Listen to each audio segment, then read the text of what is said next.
Chaos Twins 2021 Part 1 has just finished. Part 2 begins now, because today our plan is... well, I should begin by saying that today's stream will feature spoilers for Curse of Strahd. So, if you're not caught up on Curse of Strahd, and you are into it, then please vacate the premises. Get out. Squat team is coming. Squat team. The squat team. The squat team are coming in. Squat team with their huge thighs, and they are ready to just crush your head between them. So if you are if you are into Curse of Strahd and you're not fully caught up, then there's going to be some spoilers beginning right now.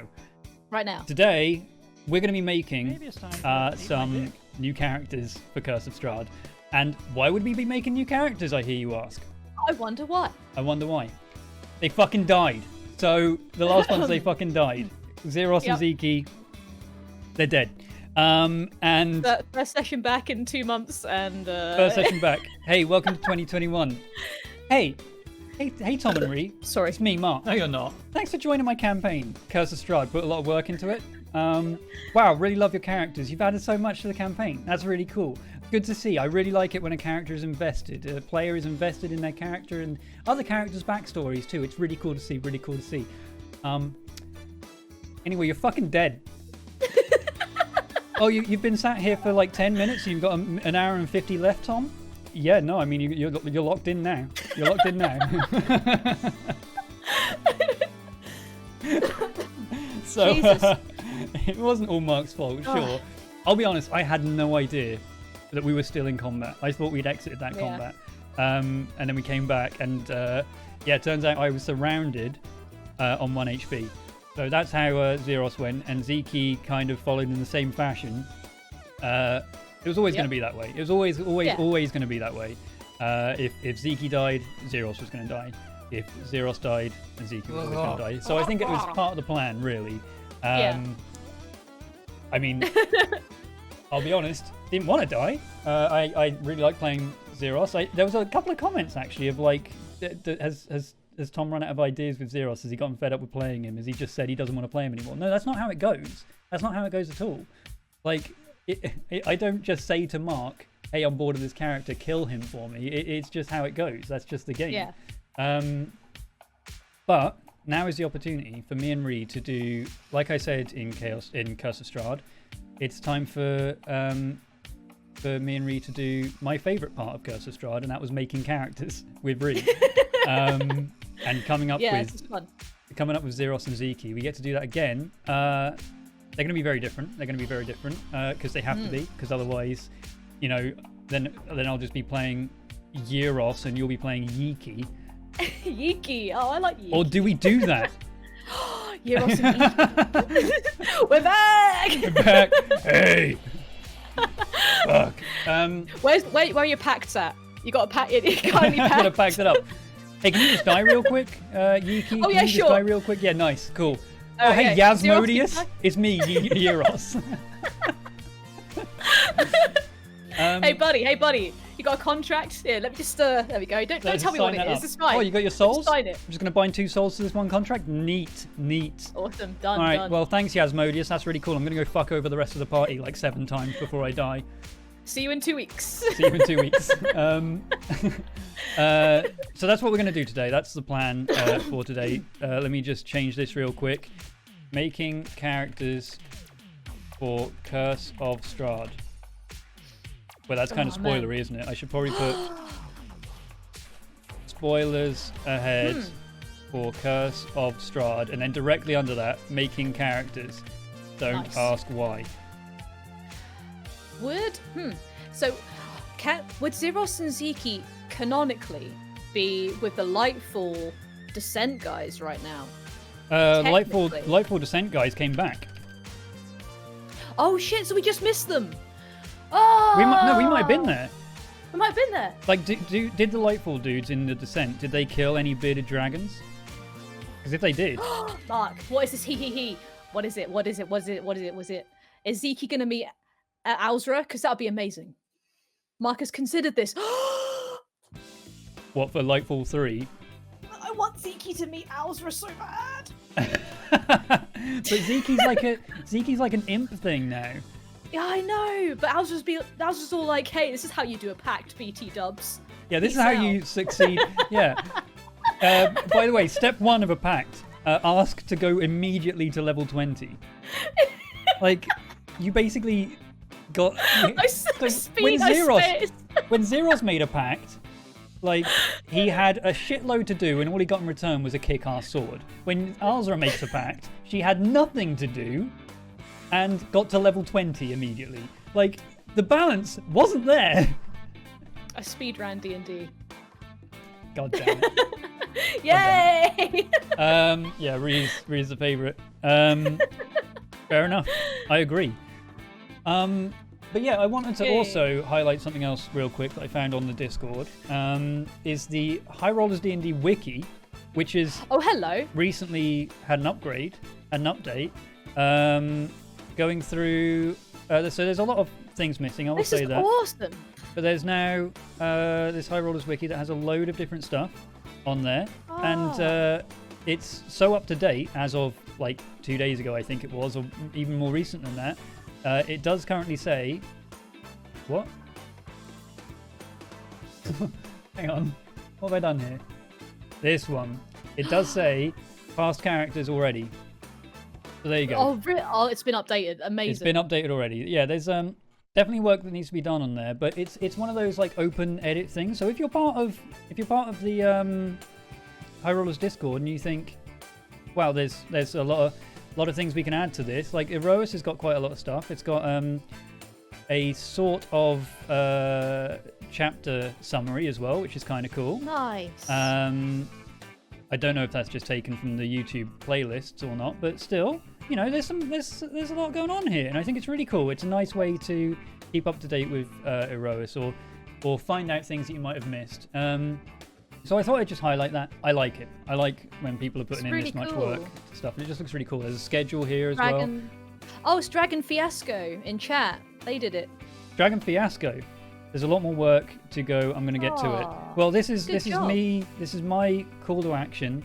If you see this and you think this is something I can get into, then yeah, there's a way for everyone to edit it. Don't add stupid shit in there, okay?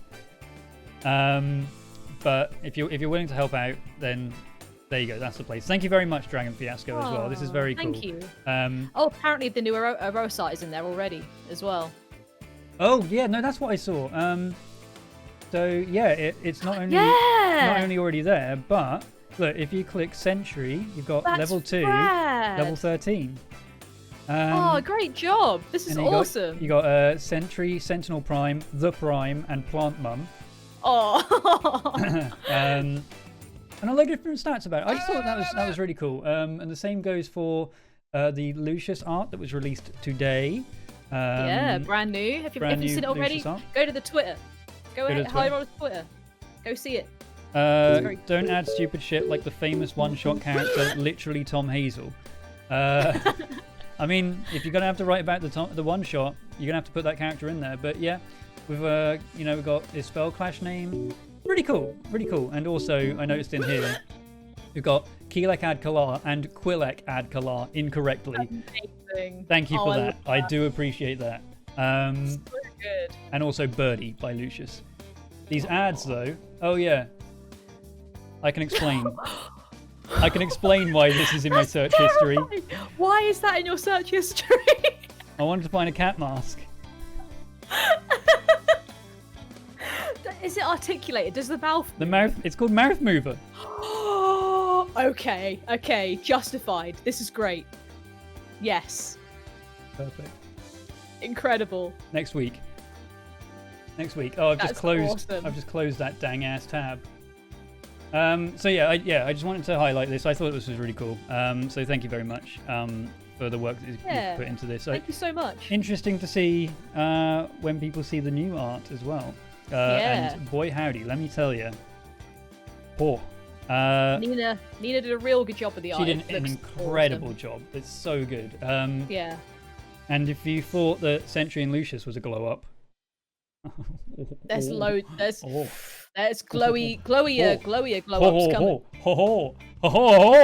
Real glowy glow-ups coming your way. Why is Quill still labeled as a bard? It says somewhere correctly, formerly bard, currently wizard. So it is correct. It is correct. I checked through it, and I think, I don't know, whatever. If you find something wrong, change it. Whatever. It's an open wiki. Anyway, so this is where we begin. Chaos Twins, Curse of Strahd, new characters because the last one's MF and died. So this is where we come up with ideas. What are we thinking? So we said last time, we have to be a duo, right? Of some capacity, because we're going to meet them at the same time. We don't necessarily have to, but it'd be a bit weird if not. So what did we say last time? There were some suggestions last week that we liked. I think. One of them was the circus. Oh yeah. The circus duo. I kind of like that one. Yeah, that was really cool. What else? Kenku. Oh yeah, now I'm gonna put it down. I'm gonna put it down. Hey Ree. Yeah. Hey Tom. Hey Ree though. Hey Tom, Ree though. Think about it though, Ree. I'm thinking about it. Are you thinking about it? Oh god, I'm not just thinking about it. I'm doing it right now. Hey Ree. Okay. Hey Tom. Hey Tom. Ree. Tom. Ree. Ree. Tom. Anyway, that's what it would kind of be like if we play as the Kenku pair. Yeah. Maybe. We'll see. Kenku twins. Tieflings were a good one. Oh, yeah, the double tieflings. I kind of like that. Yeah. What else? What else could we do? There's the Gothic lineages that Mark linked earlier. Yes, there is. So this is a new thing. That literally came out today, I think. It's the Unearthed Arcana Gothic lineages. This is super interesting. Okay, not on D&D Beyond, no, but we can look at it. Okay, so this is a way for people to essentially like change their race entirely, because there's this huge focus on race not directly influencing their stats and skills and everything. It's about how they were raised and the things they've done in their life, right? So this Gothic lineage thing, which is pretty much like a new term that was also focused on in Tasha's Cauldron as well, is adding to that idea that you can live a different life and be a different person. It doesn't matter what race you are. You can be whatever race you want, and it's just almost cosmetic in a way. However, your stats and who you are and how you act is based on your lineage, and this is kind of cool. Now this adds the Dumpier, a Hexblood, and a Reborn, which is basically like you're a vampire or you're a zombie, or you have whatever Hexblood is. I didn't really read that one too much. It's like a witch kind of thing, like individuals infused with eldritch magic, but they're controlled by a hag or something. So like an heir of hag. They have like a blessing from a hag. Yeah. And you can become a hag, and this is like a way for you to say like, yeah, I'm a dwarf, but I'm a reborn dwarf, and as a result, I am just like this human dwarf, just like this half-elf dwarf. Like, it doesn't really matter. And also, like, you can change your lineage at pretty much any point too. So you can just say, like for example, if your character dies and comes back, then you can just say, well, now I'm reborn.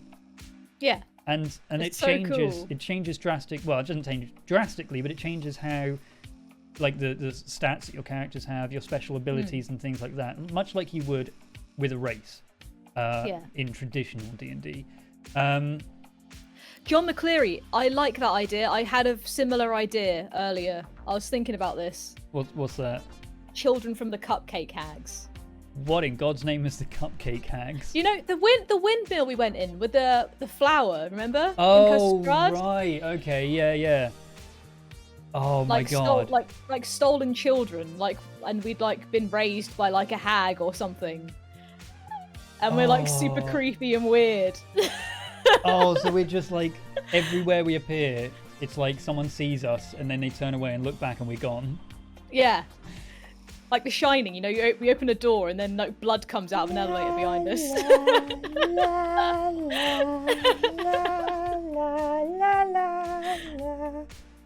Yeah.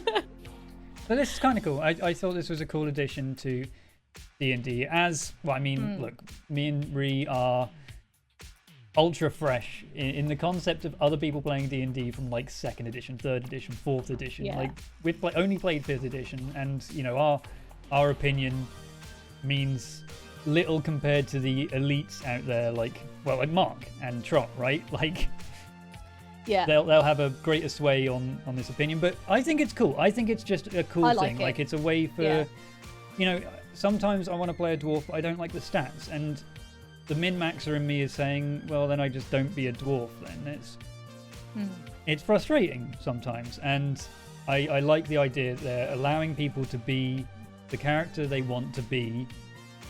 Yeah. Like, numbers be damned. Exactly. And it's cool. It also, I think, allows people to play the game properly. I don't want... Properly is the wrong word. But it focuses more on like the RP side of it rather than like the, you know, the numbers factor, I guess. Like, yeah.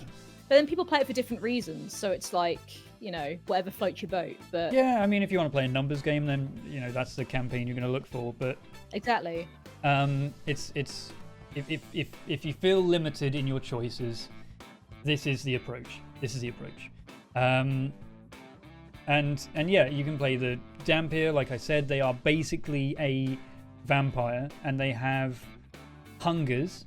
So, you know, things that might come up that we'll have to act on. You know, Mark will suddenly say, "Oh, you're getting hungry, and there's only one kind of fresh blood around here." Yes, Buzz. I'm sure he'd love that. I'm sure he'd love to have companions that he can totally trust. Yeah, exactly. And they have increased speed, which is pretty cool. 35 feet of movement. Spider climb, so they can literally just walk up walls and on ceilings and stuff. Cool. And it's also so creepy. A vampiric bite. And if you're missing half or more of your hit points, you have advantage on attack rolls with that bite. So good. Pretty cool. Pretty so cool. Good. And you regain hit points equal to the damage dealt. It's so cool. I love that. Oh, and you also gain a bonus to the next ability check or attack roll you make. And the bonus equals the damage dealt by the bite. So how much damage does the bite do? 1d4. Okay. Okay, so it's not a huge amount of damage, but like it basically gives you a full a version of blessing while doing damage and healing yourself. Just by biting a dude. It's really cool. Pretty cool. I'm killing my boy. These toys. Vampire versus vampire. That could be kind of cool. Yeah. With how much he's talking about them, I think Tom set on Dampier. No. I'm just going through this. I just think this is a really cool concept. Yeah. There's also Hexblood. I'll be honest, I read this one the least. This is the one I was least hyped about. But Ree, like you were saying, I like Hexblood. Yeah, you make like almost like a pact with a hag. But it involves pacts, so of course. Yeah. Now, although the interesting thing here is we're not... I think we also need to consider where we are in Curse of Strahd as well, right? Yeah. And, you know, we're in like this swampy land near the Yester Hill. Bubbler Saga, yeah. Like we're pretty close to Bubbler Saga. So Daddy likes. I kind of want the area that we're in to be an influence on the characters we make too, right? Yeah. And I'm imagining it like this swampland, this gross, grim, miserable, like all those wooden poles with houses on top sticking out the ground, like dirt huts, and bubble lasagna. Yeah. Now they have this weird trait called Magic Token. As an action, you can harmlessly pull out one of your nails, a tooth, or a lock of hair, and you can use that to communicate with whoever is holding it. Oh, it's so creepy. Or you can enter a trance for 1 minute, allowing you to see and hear, or hear from the token as if you were located where it is. So you could just walk around, just like plucking fingernails out, and just like giving people really, like gross bits of your body I love that so much. Like, hold this nipple hair for me. It's so gross, but it's like, it's so creepy and weird. It's just, Yeah, and you so can use that cool. to fuel your magical abilities. It would be good for a rogue. That would be so cool for a rogue. Holy shit. Yeah. Like, hey, punch me. I need to get this tooth out. Punch me. Organic spy cams. Oh my god, that hurt. You can like pull out one of your eyes and just like the witches Oh my in god, yeah. Just like, just roll it around at the speed of sound.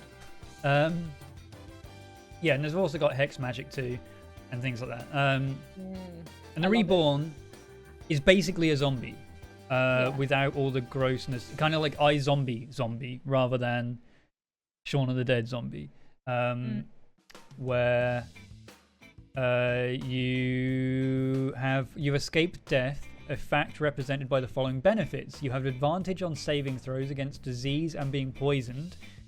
And you have resistance to poison damage. Pretty cool. You have advantage on death saving throws. That's kind of cool. Yeah, I love that. You don't need to eat, drink, or breathe. And you also don't need to sleep. And magic can't put you to sleep. And you can finish a long rest in 4 hours if you spend those hours in an inactive, motionless state. So it's kind of like... I feel like this is their way of saying... Instead of playing a construct, you could make your character a construct. Or a zombie. Yeah. You have the same sort of features, right? It's kind of broken. Yeah, no, sure. It is very similar to a construct. But yeah. Again, yeah, cool. like Mark just said, kind of broken. Like the advantage on death saves. It's you're not going to die, unless people just go ham on you, I suppose. But again, Unearthed Arcana, these will have tweaks. I think this is really cool. Conceptually, to give us a cool idea for a character. Not going to play him, though, because they seem wild. But these are cool things I like the idea of happening in the future. I really like them. Like, beyond Tasha's Cauldron. I think it's really cool. And super cool. Super interesting. Also, this knowledge from a past life. You temporarily remember sporadic glimpses of a past, perhaps faded memories from ages ago or a previous life. When you make an ability check that uses a skill, you can roll a d6 and add the number rolled to the check, and you can use this feature a number of times equal to your proficiency bonus. So basically, you can recall... Wait, is this... When you make an ability check that uses a skill, you roll a d6 and add the number rolled to the check, and you can use this equal to your proficiency bonus per long rest. That's pretty strong. That's really strong. Huh. It's almost kind of like your own personal inspiration dice. Yeah. In a way. And I suppose people could inspire you as well. Yeah. That's really cool. Like having 3 bardic inspirations for free. Well, if you get higher level. Crazy, yeah. Like, that's wild. Pretty nuts. But cool idea. And something I can imagine would have been a cool fit for Sentry as well. Like remembering something from pre-sundering, right? Yeah, that'd be really cool. So there's that. On D&D Beyond, which is where we're going to make the characters today, I've also been going through 07 for what? 07 for Ziki and Xeros. Oh, right, okay. Nah, they're behind us. This is new shit now. So I went through Tasha's Cauldron and had a look through some things. And during the episode, because I had an hour and 50 minutes spare, I figured I'd take a look at the Circle of Spores Druid from Tasha's Cauldron. Yep. And again, the area we're in. Perfect. It's a really good fit. Kind of very good fit.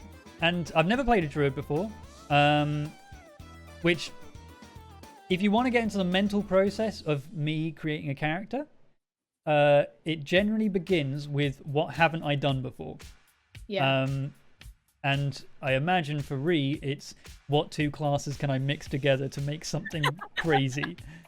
Well, it's the same as you. It starts off with like looking at something I haven't tried before, and then just going from there, seeing how fun they look. And yeah, but yeah, I saw this Circle of Spores Druid.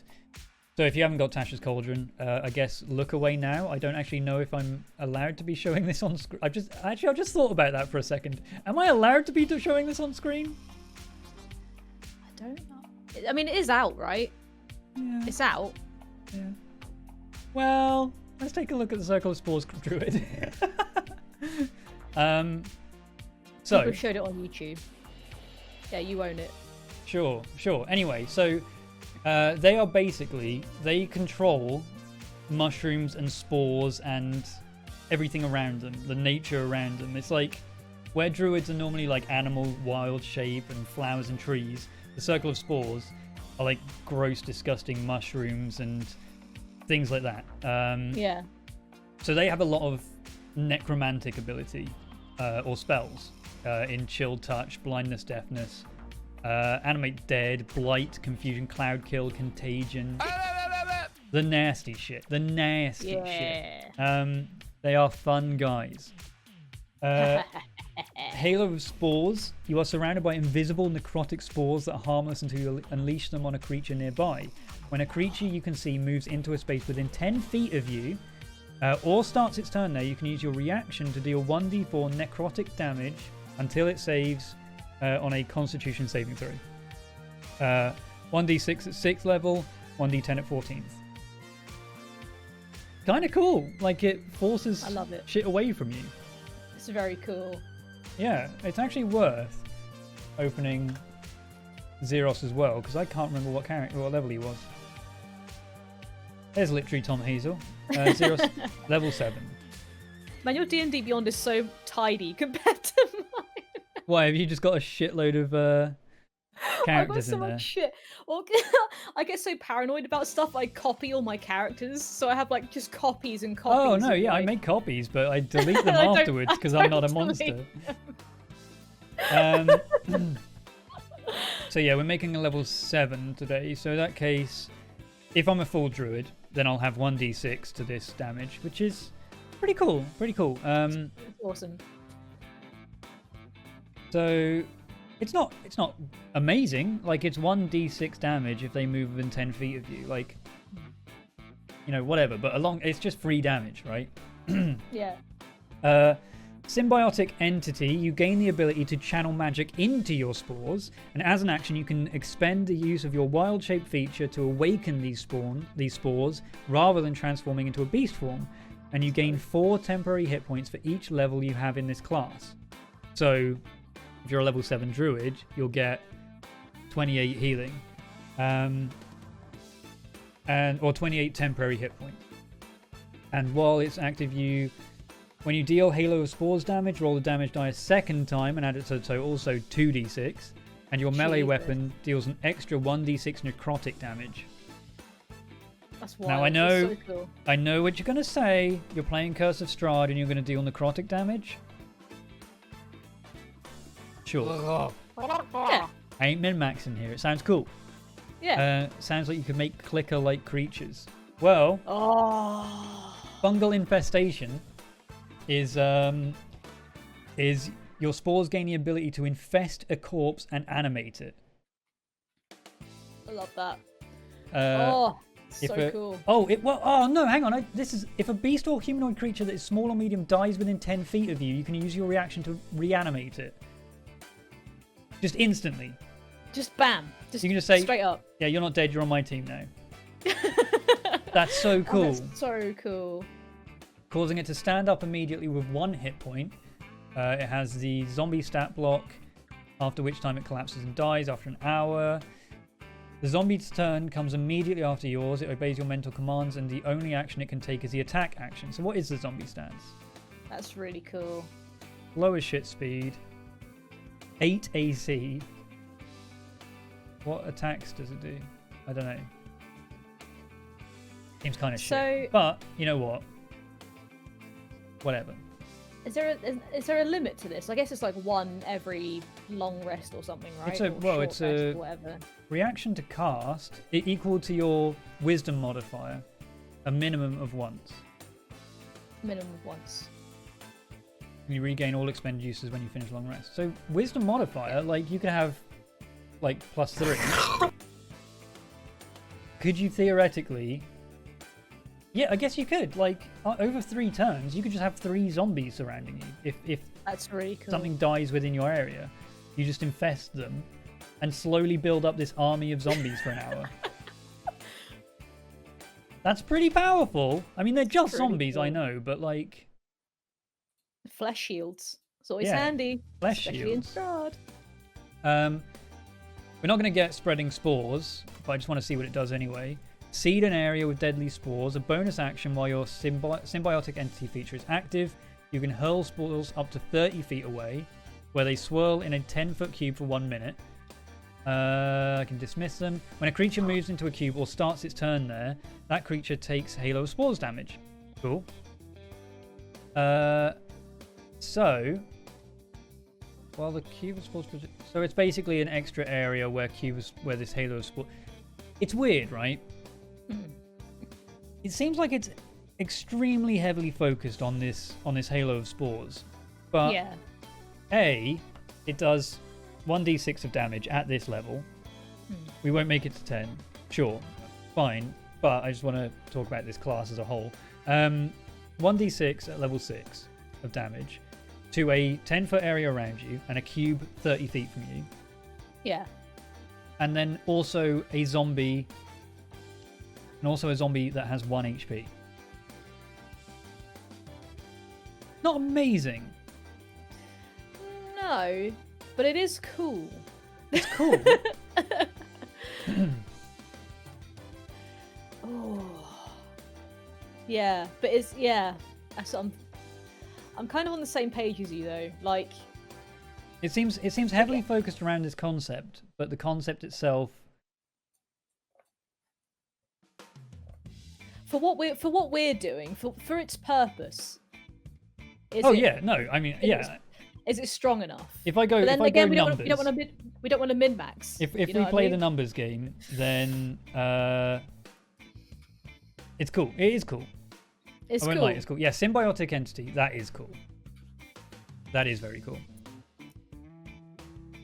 Like if I was level 7 druid, then yeah, 28 temporary HP. That's cool. Yeah. Plus bonus damage for any creature that comes near you. Is it? Bonus damage your melee weapon attacks deal an extra 1d6 necrotic damage. Halo of Spores. Symbiotic entity, yeah. So you've got extra 1d6. I'm dumb. I'm being dumb. I'm being really dumb. What am I missing here? I can't see the bonus damage for everyone else.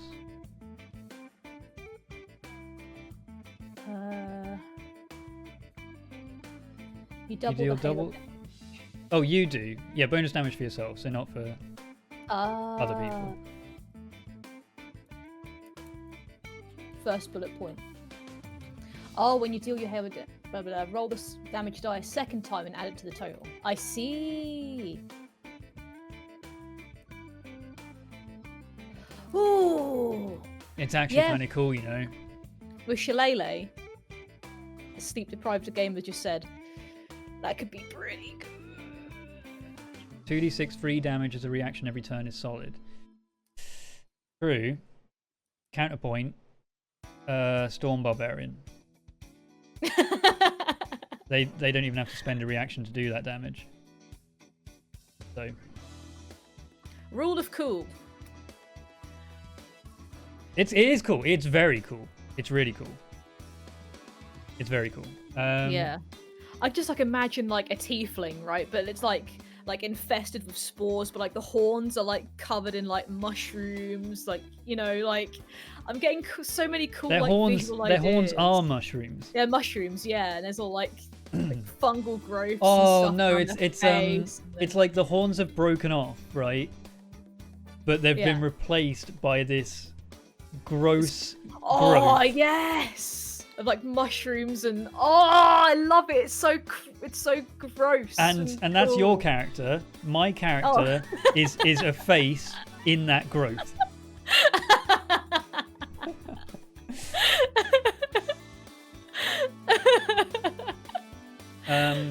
So that's our characters. Yeah, dead man's fingers. Yeah, like a tiefling, like a crown of like dead man's fingers, mushrooms, like growing out of like I love it so much. That's so cool. All right, let's write this down. So that's into that aesthetic. That's kind of vague ideas. Class ideas. Circle of Spores Druid. Has anyone got any other suggestions? Just real cool.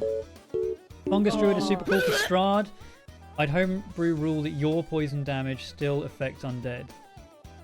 Because they've been in Barovia so long, they've adapted it to affect undead creatures. Alright, yeah. Sure. Alright, cool. Psionic classes. Yeah, so this was in Tasha's Cauldron as well, right? There's loads of psionic sort of spells as well. What the hell? I don't think I've seen... I think Warlock is probably the only class I will never play. I don't know why. It just ain't doing it for me.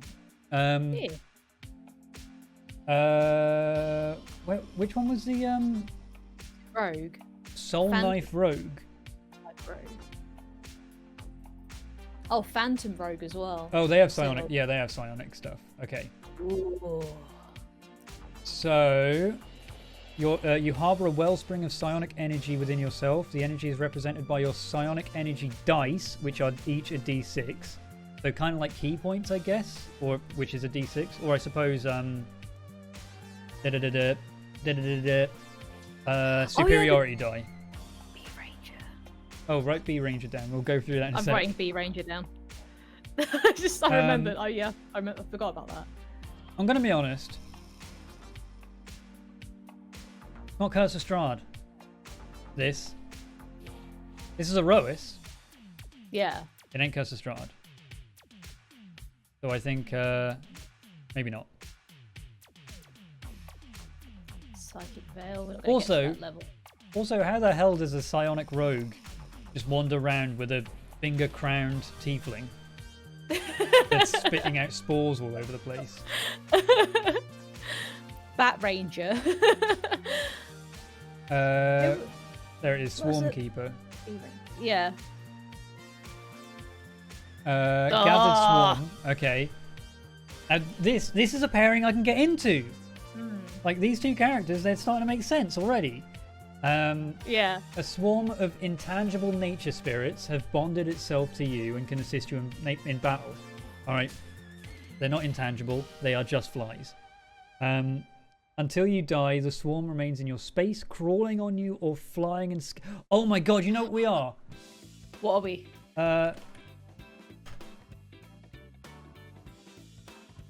Yeah!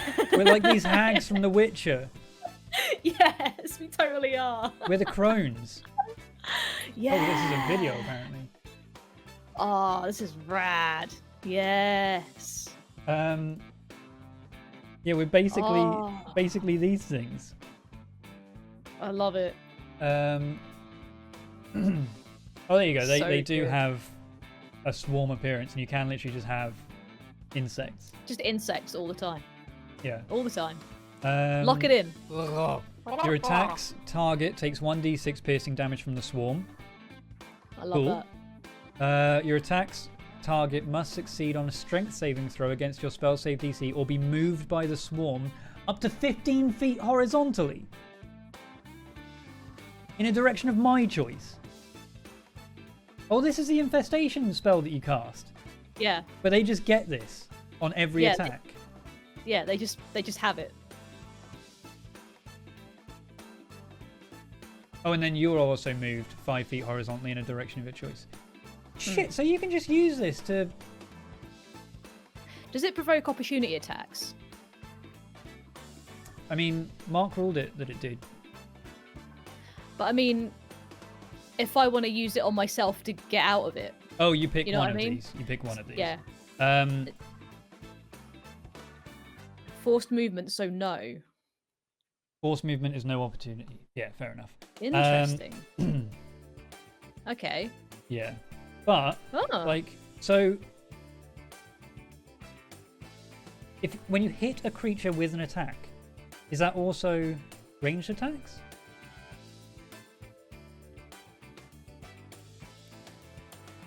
Doesn't actually say. Yeah.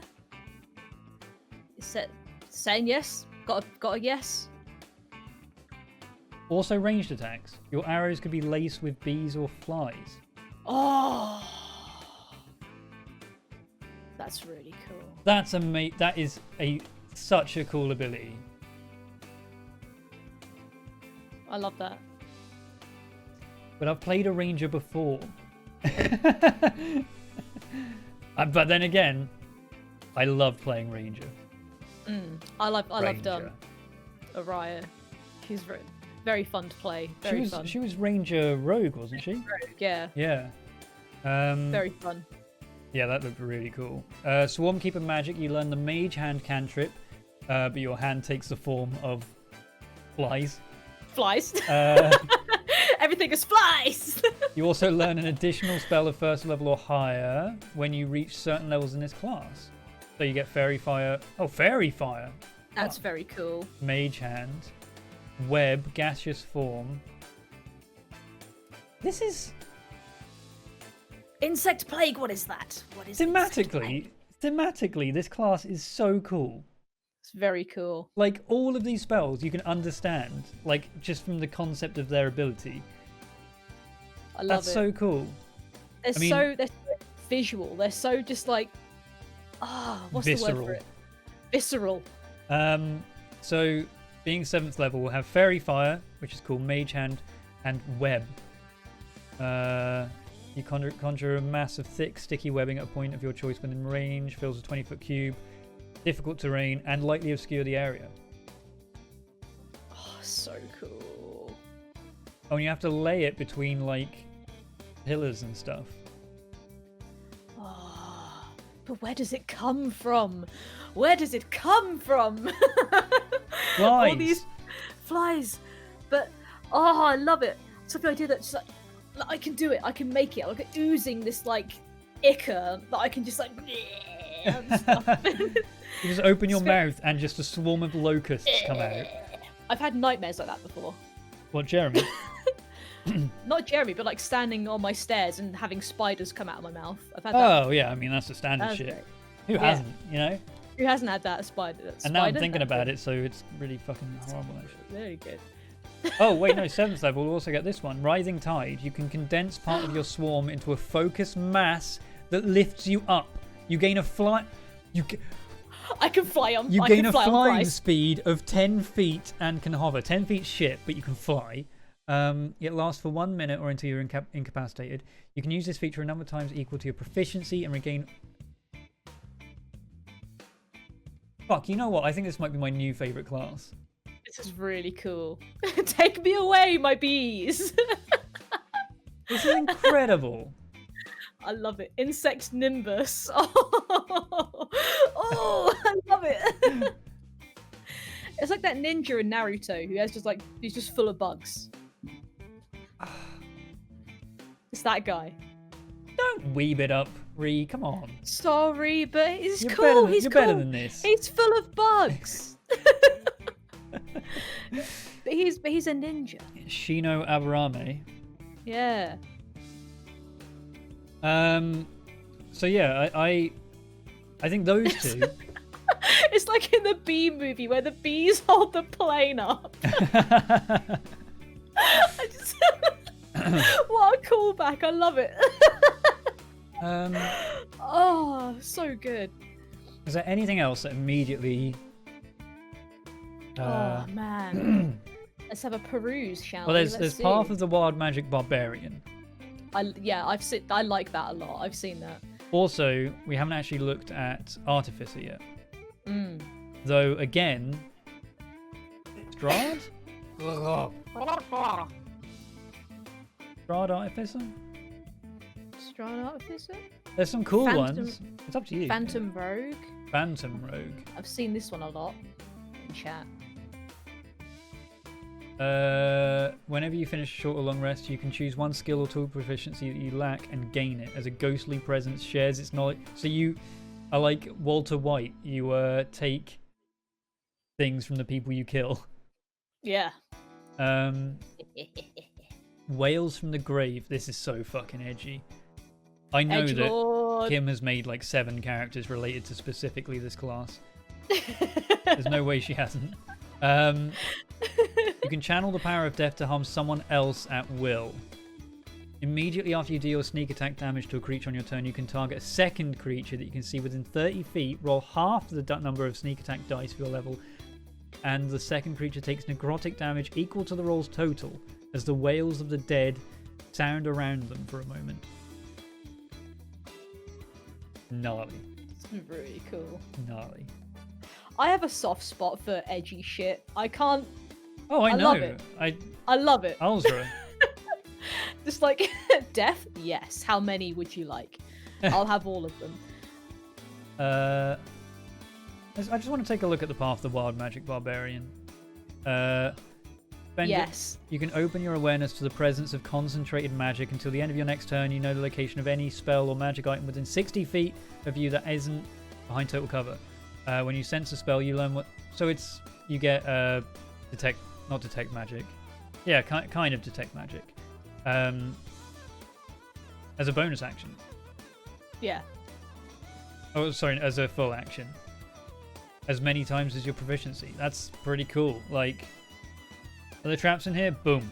Saves you from having to spend a minute casting detect magic. Yeah. And then Wild Surge. So this is where chaos comes into it. When you enter a rage, roll on the wild magic table to determine the magical effect produced. I love it. I've read this so many. Oh, it's exciting. Oh, It's this is very actually all of these actually do seem to benefit you in. Yeah, they all benefit you. Yeah. They're really good. Whereas wild magic, as you know, turn people into plants. Wild magic duo. Cool. Pretty cool. It's very cool. They're all positive. Yeah, I like that. I like that. I was wary of, I'm going to enter rage. Okay, cool. I'm a plant for 4 turns. And then it would just be like, okay, great. No, this is really cool. I really like it. You can harness your wild magic to bolster yourself or a companion. As an action, you can touch one creature to confer one of the following benefits of your choice to that creature. For 10 minutes, the creature can roll a d3 whenever making an attack roll and add the number to the d20 roll. Or you roll a d3, the creature regains one expended spell slot, the level of which equals the number rolled or lower the creature's choice. Ah. Recovering a 3rd level spell slot max. That's pretty cool. Pretty powerful. Yeah. Yeah, that's cool. That's cool. That's cool. I like that. It's awesome. I like it. And that's just Tasha's Cauldron, of course. Like, there's other shit as well. So, what are you thinking? What are you thinking? Ooh, I like them. I like all of them though. Like, give me anything cool and I'll do it. Rune Knight, someone said. Rune Knight is really cool. Rune Knight. That sounds very fun. What is this? Is that another fighter? Yeah. Yeah, fighter class. Yeah. Oh, so you can inscribe runes into your weaponry, basically. So Cloud Rune gives you a certain thing, Fire Rune gives you a certain thing. Yeah, kind of cool, but again, it's a fighter that doesn't have. I genuinely think that the Battle Master traits and features should be available to every fighter. Yeah. And they should just scrap that class entirely and just give it to every fighter class. Because, like, I'm looking at every fight. I love playing Xeros. Like, he was amazing because I loved his superiority dice and all of those abilities. I'm never ever going to play any other type of fighter because like Yeah. what the hell? Like they've got some cool abilities, sure, but like it gives you so much room for movement, so much room for cool attacks. Like I it sounds bad to say. I know people have a thing with Ayla whack, but as a barbarian, that's what you do, right? You go in, you whack. Yeah. With a battle master fighter, you can position yourself in so many cool ways to maximize your damage of like a sweeping attack or a like a parry or something. Like it's so cool, and I think every fighter should have that ability, just standard. Die Knight is very similar to Battle Master but with psionics. Yeah, that's true. That's true. At the same time, though, thinking about it, I've just realised in the fighting style options, this is an optional thing you can add when you become a fighter. Sorry. No, you're not. You can learn one maneuver of your choice from among those available to the Battle Master archetype. So you could technically just pick this trait and say, yeah, I have a Battle Master maneuver as any kind of fighter. So that's kind of cool. But not amazing. Not as amazing as just playing a Battle Master. Also, you can't interchange it. You get one, and you just kind of have to hope that it fits every time. I don't know. Yeah. I'm probably being too negative about the fighter. I think when I first started playing Xeros, I think when I picked fighter, I was like, I'll try it. Like it's the default class, like playing an orc warrior in World of Warcraft. It's like, or a human warrior. Like, okay, well done for having zero imagination. That's how the fighter always felt to me, and now I've played it, I'm actually like, fuck, no, actually, this is the coolest shit. I was gonna say, you made it really cool. Yeah, it's just awesome to play. Xeros was really cool. Yeah. How did you find Sorcerer? I found it really tricky, not gonna lie. Right. I don't know why. Like, I just think, I think playing pure spellcaster was just, it's not really my style. I don't think, but I could do it. It's I tough. it's tough. I think I just need more time. Yeah, some classes don't gel. Yeah, that makes sense. I thought mean, I'd give it a go and see how it felt. Yeah, that's the thing. When I was worried about Quill when I first started playing him, because I was like, he's got a lot of spells. He's got a lot of spells, and he's not Reynard, who had like 6 spells, but ultimately just did a lot of shooting. So yeah. Yeah, I feel like I liked Ziki as a character. I think Ziki's mega cool, and I just think somebody else could probably have done a better job of her than I did. You know what I mean? It's like, you know what I mean? Like, I feel like she was a little bit beyond my skill level in a way. If we could get into that, or maybe I'm just overthinking it. I think no. I think you're definitely overthinking. Like, it's not about you playing the outfit of Ziki, and that outfit might fit someone else better. Like, you were Ziki, and if someone else plays Ziki, it's not Ziki. Like, there's no way you can play it better or worse, because that's just what Ziki is once you play it. Like, Ziki was Ri, and Ri was you were Riki. Riki. There you go. Yeah. True. Also, it does take a long time to get used to the concept of a class, and I think it's like any game kind of is built around a very particular play style, and if you don't know that play style, or if you haven't figured it out yet, then you might think you're shit at the game, and that's not the case. It's just that you haven't figured out the correct, what you're actually meant to be doing with this thing, or like that Circle of Spores thing. Like if you never use that ability, then it's like, well, what do you do? Use those abilities? They're really good. Like this is what the class is built around. Yeah. And sometimes, yeah, you can take a little while to figure it out. Like, so I'm never going to play Sorcerer, I don't think, because good lord, it seems complicated as shit. Like with all the extra stuff in there. And now I'm playing in Erois a wizard cleric, Arcana domain, with divine powers. So he has every fucking spell basically. Yeah. You got a whole bunch. But yeah, it's something to figure out. As long as you know the basic rules, like not casting 2 spells in 1 turn. As long as you know how to play the character, you can't do any better than that. True. So yeah, Circle of Spores Druid looked amazing. I really like that. I love the Swarmkeeper. Swarmkeeper's very cool. Yeah, put it on the list. I love that. Ranger. Right. So now we've essentially built. Let's take a look at how we can incorporate these in here. A circus duo who are also just the grossest things. Yes. Like we just rock up to towns and it's just like, hey, take a look at my tricks. You want to see 2 flies wrestle? They're gonna do it. We can do it. Watch this. We can make it happen.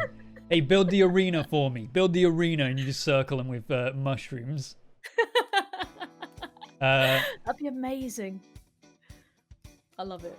We're like carnies. We always get kicked out of every town. Like a flea circus. Yeah. Yeah, literally a flea circus. That's so good. That's the voice now. And I'm a ranger with that voice. Hey, you want to see you want to see a beetle do a backflip? And then I just stomp on it and it flicks on the back of my foot. There you go. And then flick my fingers and it just comes back to life. Whee! Hey, unkillable beetle. You're like PT Flea from a Bug's Life. Maybe you travel around and you set up the tent as a guise for spreading your mushroom overlords. Oh, we just infect people. We get loads of people in, infect them. Oh, I love that. It's so naughty. I loved that a little while back. Someone said that we just start performing and then ask for money afterwards. Like, hey, like you saw the tricks? Hey, you saw the tricks? Pay up. This is a service. I love that. And if they don't, then we put some gross ass mushrooms in their pillow. Oh, so cool. That sort of concept works more for a sandbox campaign. I know. Think about why would you join the party to fight STRAHD though? Oh yeah, good point. What do we have against STRAHD? What do we have against STRAHD? What has STRAHD done to us? Maybe he killed our witch patron. Maybe he. Oh wait. So we're not using the Gothic lineage, remember? Oh yeah, we're not. But maybe STRAHD killed someone that we. It's I don't know though. It's. They're in a private call. I can't join them unless they invite me. Wait, Mark, do you want to join? STRAHD didn't pay us. He owes us money. And that's all it is. He performed at his front gate and he just didn't pay up. I love that.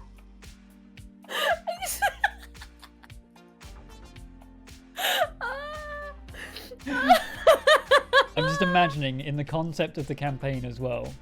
Like it's this long thing. We never talk about why. You don't need to know what he did to us. It was evil. It's awful. It was pure evil. No one's ever done it to us before. They always pay. Eventually, they always pay. Not this one. This is the one that didn't. This is the one that got away. But we'll be back, STRAHD. You better believe it. We'll be back. So what actually happened? He didn't fucking pay. He didn't pay. STRAHD owes me money. I want that on a t-shirt. STRAHD. Pay up, STRAHD. I have to hang on. Your camera's gonna be fucked for a bit. That's alright. Oh, look at that Charmeleon card over there. Have a look at that. Enjoy that. Oh. STRAHD owes me money. Hello, you mad too. What? What's up? What's up? My little pog champs. You don't, my little poggers. My little pog champs. You are my little pog champs. You just need to fix Ree. Yeah, Ree, you need to send your video again. Oh, hello. Because I'll just do voice. I'll be overbearing voice. Sure. Giggling so hard what about do you- STRAHD owing me money. Right. So What do you think of these two? you can go with that idea. Like I actually don't hate that idea. I think it needs to be a bit more than he owes us money. But the idea of it's fine. Like, to give you some context, like, yeah, like STRAHD probably would have like brought in like performers at some point to perform at the castle, and maybe he killed all of like the others that were there or something like that, and He took you our managed to escape or something. He took our third member. Yeah. He took our third member. Sure, something like that It works. was Shadow Beyond the Veil. They're a vampire now. Yeah, but like something like that, like I think having them so that like, yeah, that he brought them all there to do something. Maybe you were promised like, oh, I'll make you vampires. I don't know, whatever you want. But then he basically, you know, betrayed you guys and left you for dead, and you escaped or something. We all bust into the antechamber where STRAHD is sitting on his throne. STRAHD! Where's my money? You said you'd bite me! Sure.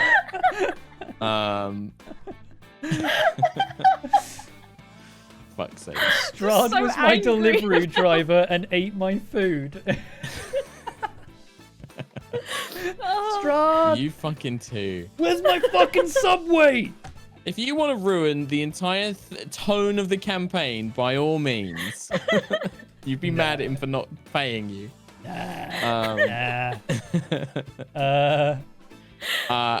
But I think like the idea of like, yeah, having like some sort of like revenge against STRAHD, whether it's like he didn't pay you or he trapped you here or he killed your circus leader or whatever. But the other one is like, if you didn't do the circus thing, I think like being, especially if you go with the Circle of Spores Druid and Swarmkeeper Ranger, like the area you're currently in is like this swamp. I think you're near the ruined city, the ruined village of Berez. Yeah. Which is where Baba Lysaga lives, right? Yeah, that's where we're... And that's I think like where we're headed. basically, so that was like a town, that was like a village that STRAHD completely destroyed because they found out. So spoilers. So let me bring up the module here. So Berez was a little village that they found out that one of Irina's previous lives, what's her name? Tatiana's previous lives, was reborn in their village, and before STRAHD could get her, they killed her. They burned her at the stake, and in retaliation, STRAHD like basically killed everyone, burnt the village, and then buried it in like under river water. And you're near there, and that's where Baba Lysaga is like holed up as well. So you could maybe have like some connection to that. Like, I don't know if you guys want to do the creepy thing of like you guys appear like completely living characters, and then when STRAHD's dead, you're like, we were dead all along. You could do like that. I do like that. And you just like fade away, leaving like Rosie Esperandog's body there. Like, our business is done. We can die, blah. You know, or And something then like Dog's that. body does the same. Yeah, Dog's body does the same, Yeah, and like it's yeah, and then, me too, and then actually. Jesper does the same, and then Yeah. Rose. Yeah, it turns out you were all ghosts all along. Oh my god. Well, the other one I quite liked, I think Tom, you said this idea earlier, which was like the area that all these like filthy druids that killed Xeros and Ziki, they're like STRAHD worshippers, and like maybe they took over the area that like your characters had like been living in, and you worship like the old gods before STRAHD took over, because there's like all this like animal old god shit that went down in Barovia beforehand. Like it was very kind of Eastern European, like they worship the land and the spirits Yeah, I mean, of the if animals. we can and go shit for like the Reclaiming Barovia party. Yeah. Make Barovia Yeah. great again. Make Barovia great again, exactly. Yeah. My Get booger. little hats, little mushroom hats with, yeah, my booger. My booger. My booger. My booger. Oh my god. Oh, that's kind of cool. Somebody put in chat, what if, so because in Barovia souls can't escape, what if the tieflings or whatever you guys are going to be, like the races, they're not the real like sentience. The sentience is actually like in the like the mushrooms and the insects and stuff, and they're just puppeteering these like hosts. We've been controlled. Flesh puppets. You're like a hive mind. You're like a hive mind. I love that. That's really cool. Now I do like the idea that me and Katie are a hive mind. No, me and Katie? Me and Ree. What the hell? I know what you mean. Me and Ree, we are Legion. I think that's kind of cool. Like, you know, and then maybe like you guys can have like a limited telepathy between you and stuff as well and stuff like that. Ooh. That's really cool. We're on mushrooms the entire time. Yeah. All our bees. It'd be like that what's the name of that fungus that infects insects' brains and like Cordyceps. It's in The Last of Us. Yeah. Like you could be like a manifestation of like the nature spirits of Barovia, and it's just like you've become this like hive mind of bugs and mushrooms. I mean, yeah, you could also just say that the mushrooms are the bugs, like in all of the Swarmkeeper's bugs are like these gross mushroom covered ones. Yeah. So like you are this basically walking tiefling fungus. I love that. All my bugs are essentially being controlled by me, but we are the same. Yeah, you're all like this kind of like, you could maybe even call yourselves the same name, so you both have the same name. Oh, so it's just like, oh, we're blah blah blah, we're this, like that's our name, and it's like, wait, but that's your name. It's like, yes, that's our name. Oh my god, that's pretty cool. We are the Swamp Tom. So do we have to talk at the same time? No, you don't have to talk at the same time. Like, kind of like, did you play Mass Effect, like the Geth? So you're like Legion, where you're like installed into like these bodies. Because if you're playing tieflings don't come from Barovia. So the bodies are maybe like old adventurers, and you've just found their bodies like in the graves, and you're like, yeah, take these over, boom, boom, boom, and then you're walking around like puppets kind of thing. So like maybe like all of your actual like equipment is all like old and rusted and fucking covered in shit. And like you look super gross, like, but your bodies like look normal. Okay. I love that. Yeah, but hear me out. Yep. Ree? Yeah. Are you not checking Discord? Hang on. Oh.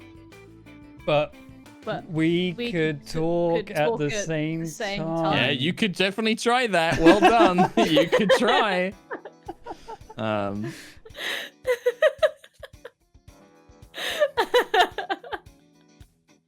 Fuck's sake. Yeah, you guys can try and do that. Cool.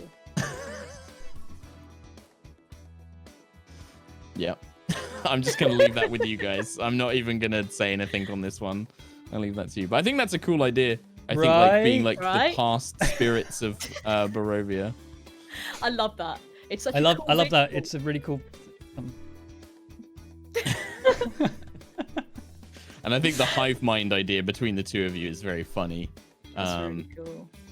Yeah, like if they ask, like if like Jesper is like, oh, I'm going to ask Ree's character a question and Tom answers it, or like, you know, they say something like, oh, you should go and check this out, and you both go to do it, like, you know, stuff like that. Like, yeah, we'll both go. Like, you know. Oh, that's yeah. pretty cool. It's also creepy as fuck. Yeah. I also like the idea of like, if I'm going to take an action and like for a half second, Ree's character almost replicates that even in a different place. Like we don't have full control over ourselves and each other. Yeah. No, you're not. That's really cool. So it's like sometimes when you both perform the same action, like Tom will go to open a door and like maybe I'll describe or Ree can describe like, oh yeah, I'm gonna just look like I'm opening a door too. Like I'm gonna open a door that isn't there. And like the others will be like, what the fuck? They'll just be like really creeped out by it. That's cool. And we are just this twitching. I think you've described this before, actually. There was this thing in Curse of Strahd where there was this. I think you described like this long man in the mist that was like twitching. Oh, yeah. Yeah, it's like he was made of like maggots. It was like he was made of like maggots and stuff. Yeah. Kind of that sort of movement, like the sort of scarecrow movement. Yeah. What if we were Scarecrow? Oh. Yeah, if you guys want to have like creepy masks and shit to like hide like your rotten bodies and shit. I want that. I want that. I want that. I want that. Because I could describe it as well. Like if you guys get like cut or damaged, I could say like to the others, like, yeah, you've just seen them like get cut across the chest and there's no blood coming out. There's no like, blood. Maybe just like few bugs fall out or something, or it's just like. It's like the fucking dude in Men in Black. Yeah. Like just wearing a flesh suit. Sugar. Johnny Knoxville. Sugar. I love that so much. Borg scarecrows. Boogie boogie, yeah. Yeah. But I like the idea of like maybe still being like you kind of have like tiefling shapes, because I love the visuals of the spore druid with like the mushrooms going up all the horns and creating like this plate of like fungus. But maybe you wear like masks, like, and they could be stuff that you've salvaged, right? So it could be fucking creepy shit. Like it's like, oh, there's like a porcelain doll's eye is like sewn onto like a kind of like stitched leather mask or something like that. All to cover it up. A hive mind. You just need a good name, like we are the Blur. Like, oh yes, we're Blur. Like, you know, one single name that you both go by. The same. Yeah. We are the same. Yeah, but what's your fucking names? We are same. We are same. We are one. It's almost turning a little bit Borgy. Yeah, I think like don't go full Borg with it, but the like Bog, the Mire. Oh, the Mire is a cool name. That's badass. So like when they ask your name, you both say we are Mire, and that like you both say it. Like that's so cool. Oh, I love that. That's awesome. Yeah, things like we are Unity. That feels too futuristic. Yeah, I think Mire though, like this idea that you're like this like the spirit of a swamp where all of these bodies of adventurers have been dumped, all of these like adventurers that have been killed by STRAHD over centuries or like thousands of years, and they've all been thrown and preserved in this swamp, and you're like this weird natural spirit that infests the two of these bodies to take revenge. That's so fucking cool. I love that. That's rad. Oh. Okay, I'm into that. That's awesome. So I think that it's not far off Kenku twins, I'll be honest. We are many. We are Maya. Yeah. We are Maya. Oh, that's so cool. That's so Love cool. It. Such a great. This is why I always recommend when people make D&D characters, it's so much better to sit down with like as a group and your DM and just throw these ideas around, because like if you're just coming up with characters on your own, you're so individually focused, whereas when you do it as a group, you could be like, I can be connected to you in this way. And like I think like you guys making Xeros and Ziki was one of the best things we've done in High Rollers in ages. Oh really? Oh. Yeah, no, I genuinely think so. I think because you came into the game with such a strong dynamic, and it was like immediately there was story there. There was immediately like reasons for you guys to adventure. And it's why I constantly like encourage it, because I think it adds a lot to the games. Like even if you look back at Erois, right? Like Quill and Sentry at least knew each other when you guys landed, so there was this instinctiveness to protect Quill and for Quill to help Sentry and stuff. Yeah. So like when Sentry started going feral, like Quill was like, oh my fucking god, I've got to help her. But for the rest of them, like, was there a huge reason for Lucius and Ayla and Nova to like continue adventuring with you guys and hang out with you guys?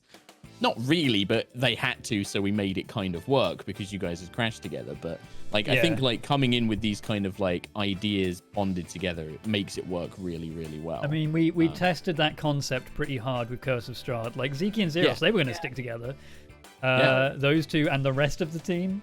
Oh boy. Yeah, and I think Rose and Shadow would have stuck together until Shadow got killed. Yeah. You know, they like Katie and Kim had a really good thing going on with that as well. Like that was a really good idea. I think that those two did really well with that as well. And then obviously Jesper was a different thing because Trott knew the campaign. Oh yeah. But I think having those connections, like you guys with yours and then Kim and Katie, I think it was one of the best things we've done. I think it was a really smart move for the campaign to do it. Oh, that's cool. Yeah, I enjoyed it. I enjoyed it a lot. I always fucking love making characters with Ree anyway, so. Yeah, well, you guys have just got natural chemistry as friends, right? That's the best bit, is when you're friends with somebody and you know somebody really well. Sorry, just real quick, with twins. Sorry, with the Chaos twins. The Chaos Twins. You are the Chaos Twins. My apologies, Chaos Twins. Thank you. I'm sorry to interrupt your stream, Chaos Twins. But yeah, I think that makes really good. And I think, honestly, the idea of the Mire is one of the most, like, I think that's one of the coolest character concepts we've had in ages. I think that's so fucking cool. I love that. Mire really like tieflings. Oh, that's such a cool. Oh, just mushrooms and like, I can just see it in my brain. Oh, Just I love it so much. Because the Swarm Druid as well, like, I don't mind if you change it. Like, you know, you're like, oh yeah, it's just like all kinds of different bugs. Like some of them are like flying centipedes and some of them are spiders and some of them are like bees or wasps. Like, oh, Nina's gonna hate this. She's gonna hate drawing this. Oh yeah. Yeah, I was also looking at this like the red weed from War of the Worlds. I love that. Yeah, really cool. Just this Just disgusting everything. blood-colored fungus love that. just covers the world. What if we leave a trail? We're just like everywhere we Yeah. go, it's this trail of like. Red. Oh, what, like Gross. if we stay in one place overnight, like you start to see it like creeping up the walls and stuff. I think that would be it. Like if you guys stay in a place too long, like it starts wiggling its way out the ground. So like in the morning, your bodies are almost like attached to the ground, and you have to like pull yourselves free. And the others will be so like, great. I "What love the fuck?" But like at the same time, you guys can be like really committed to helping the party. Like, no, we must defeat STRAHD. Like we are here to defeat STRAHD. We will help you in any way we can. Yeah, super cool. Rid him from this world before he Committed but creepy. destroys more of our land. Yeah, Destroys more of yeah. us, essentially. Destroys like more of us. Yeah. Like, I guess in a sense, like if we are the land and we are, you know, this town, for example, would they know Ziki? Yeah, I think that they would have sensed Ziki. So here's the other thing I was going to say, right? There's two things. One, they would have sensed that STRAHD's power over the land is waning. They would have sensed that he is about to do something that's going to change Barovia forever. And that they're afraid of it, right? They would have sensed that Mother Night and the powers that watch over Barovia are afraid of STRAHD and that he's doing something. Right, and they would have sensed that from when Ziki made the pact, but also like when she stopped like the earthquake and when she conjured like the elementals and stuff. There was that connection building, so they would have sensed Ziki's death and gone like, "Oh fuck, we need to come and help now. Like this is bad. Like something's gonna happen." So that gives you a good reason for like why you're showing up now. But the other one is with the gems being taken out of like the vineyard and the Wicker Man, and like Babala Saga still has one. Like you could be like, we need to protect these gems and stuff as well. Like that gives you another reason to like come in and be like, you need to return these gems to the people of Barovia. Like we know about them. We know what they do. You need to return them to the land. Like they're the only thing which is granting like a safe area of land protected against STRAHD. I'm so into that. I like love that. I love almost the idea that Ziki activated the Mire. Yeah. I think so. I think like you guys could even like know her name, or like you could refer to her as like the White Dragon summoned us. Like the White Dragon's death has awakened us, and we must help. Like, Oh shit. you could maybe even know that Ziki was to inherit Barovia. Like she was meant to become the next custodian of Barovia. And now that she's been taken to hell, the cycle is completely broken, by the way. Like there is not another heir to Barovia. Like they don't know what's gonna happen if STRAHD is destroyed, but also if STRAHD accomplishes whatever he's doing, which I know Tom knows because Asmodeus has told him, but the characters don't. The Mire won't know. The Mire won't know. But yeah, holy shit. What if? I think that's really cool. What if they bury Xeros and Ziki, and we infest them? Well, I think like Xeros's body was definitely buried, but I think like his body probably would have been burnt up when he was summoned. I think tieflings look cooler as well. I think you'll get like some really cool stuff. Holy shit. That's a good question, actually. Would they be, would you just refer to them as they? Would they not be like, would you just not have like agenda for them? Would it just be like, yeah, they are the Mire? Like, you know. Yeah, because I guess we are essentially every single mushroom and every single bug that infests us, right? We are spores. Yeah. And it's like all these spirits of all these dead adventurers like all merged in as well. Like it's just this like weird consciousness of bugs and life energy and all sorts of shit, right? Like Mako. Cool. How alive do we look like? I think you guys look alive. Like you could pass as normal people as long as like you're wearing your masks and as long as people don't like see too much of you, right? Like I think as long as you take some efforts to disguise yourselves, you can pass as a living creature. But it's things like we can do creepy things, and you guys can do creepy things. I can do creepy things like like when you get cut, like just like bugs fall out, or like no blood comes out, or like maybe like Rose, like if Rose rolls like a really, or if one of the other guys rolls like a high perception, I'll describe like you also see Maya's mask just kind of ripples, and you see like something that looks like a giant cockroach crawling out of a hole and into like a piece of the armor. Very like the Mummy, you know, like you see like the bugs kind of just like centipedes from nostril to ear. Yeah, but you're completely unfazed. You're just like, what is something the matter? Kind of, what is the matter, human Rose? Like you can even like refer to them just like weird names and stuff. Landwalker. I love that. Yeah, Landwalker. Oh, that's a cool one. Yes, Landwalker. Yes, and that is what we're here for. Any kind of shit like that, I love it. I dig that shit. Oh, I think that's it, Ree. Yeah. I think I like the Mire. I don't know how, but we managed to reflavor two-headed ogre, and and we got it past this Mark. Idea. Yeah, I think it's cool. I think that's so cool. I've never seen characters like that in like any D&D thing that I've watched either. I've never seen like a kind of hive-mindy two players playing this kind of hive mind concept before. I think that's really cool. Yeah. Oh yeah, Zephyr. They stank. Yeah. Like that goes without saying. Yeah. Like, these things. Oh yeah. Well, you'd smell gross. we smell like the earth. Compost, like earth and compost, right? Like, you know, mulched ground and like rotting flesh.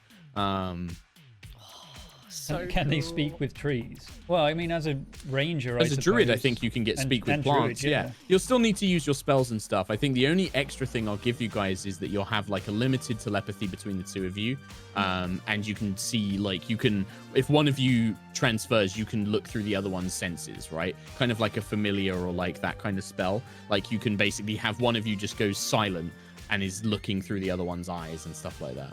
Oh, that's awesome. Oh, I love it. That's very cool. I think Ranger can get speak with plants as well, so you can both kind of play up on that angle. Yeah, I think so. Yeah. It'll be in there somewhere. I'm so glad you're playing B Ranger. I love the Swarmkeeper. It's one of my favorites. Cool. It's so fun. Writhing Tide is their 7th level ability. Yeah, flying. This is so cool. You condense part of the swarm into a focus mass that lifts you up. As a bonus action, you gain a flying speed of 10 feet. Yeah. But it's just like all bugs beneath you. It's just like this surge of bugs. It's awesome. Grim. Oh, will they feel each other's pain? That's a good question.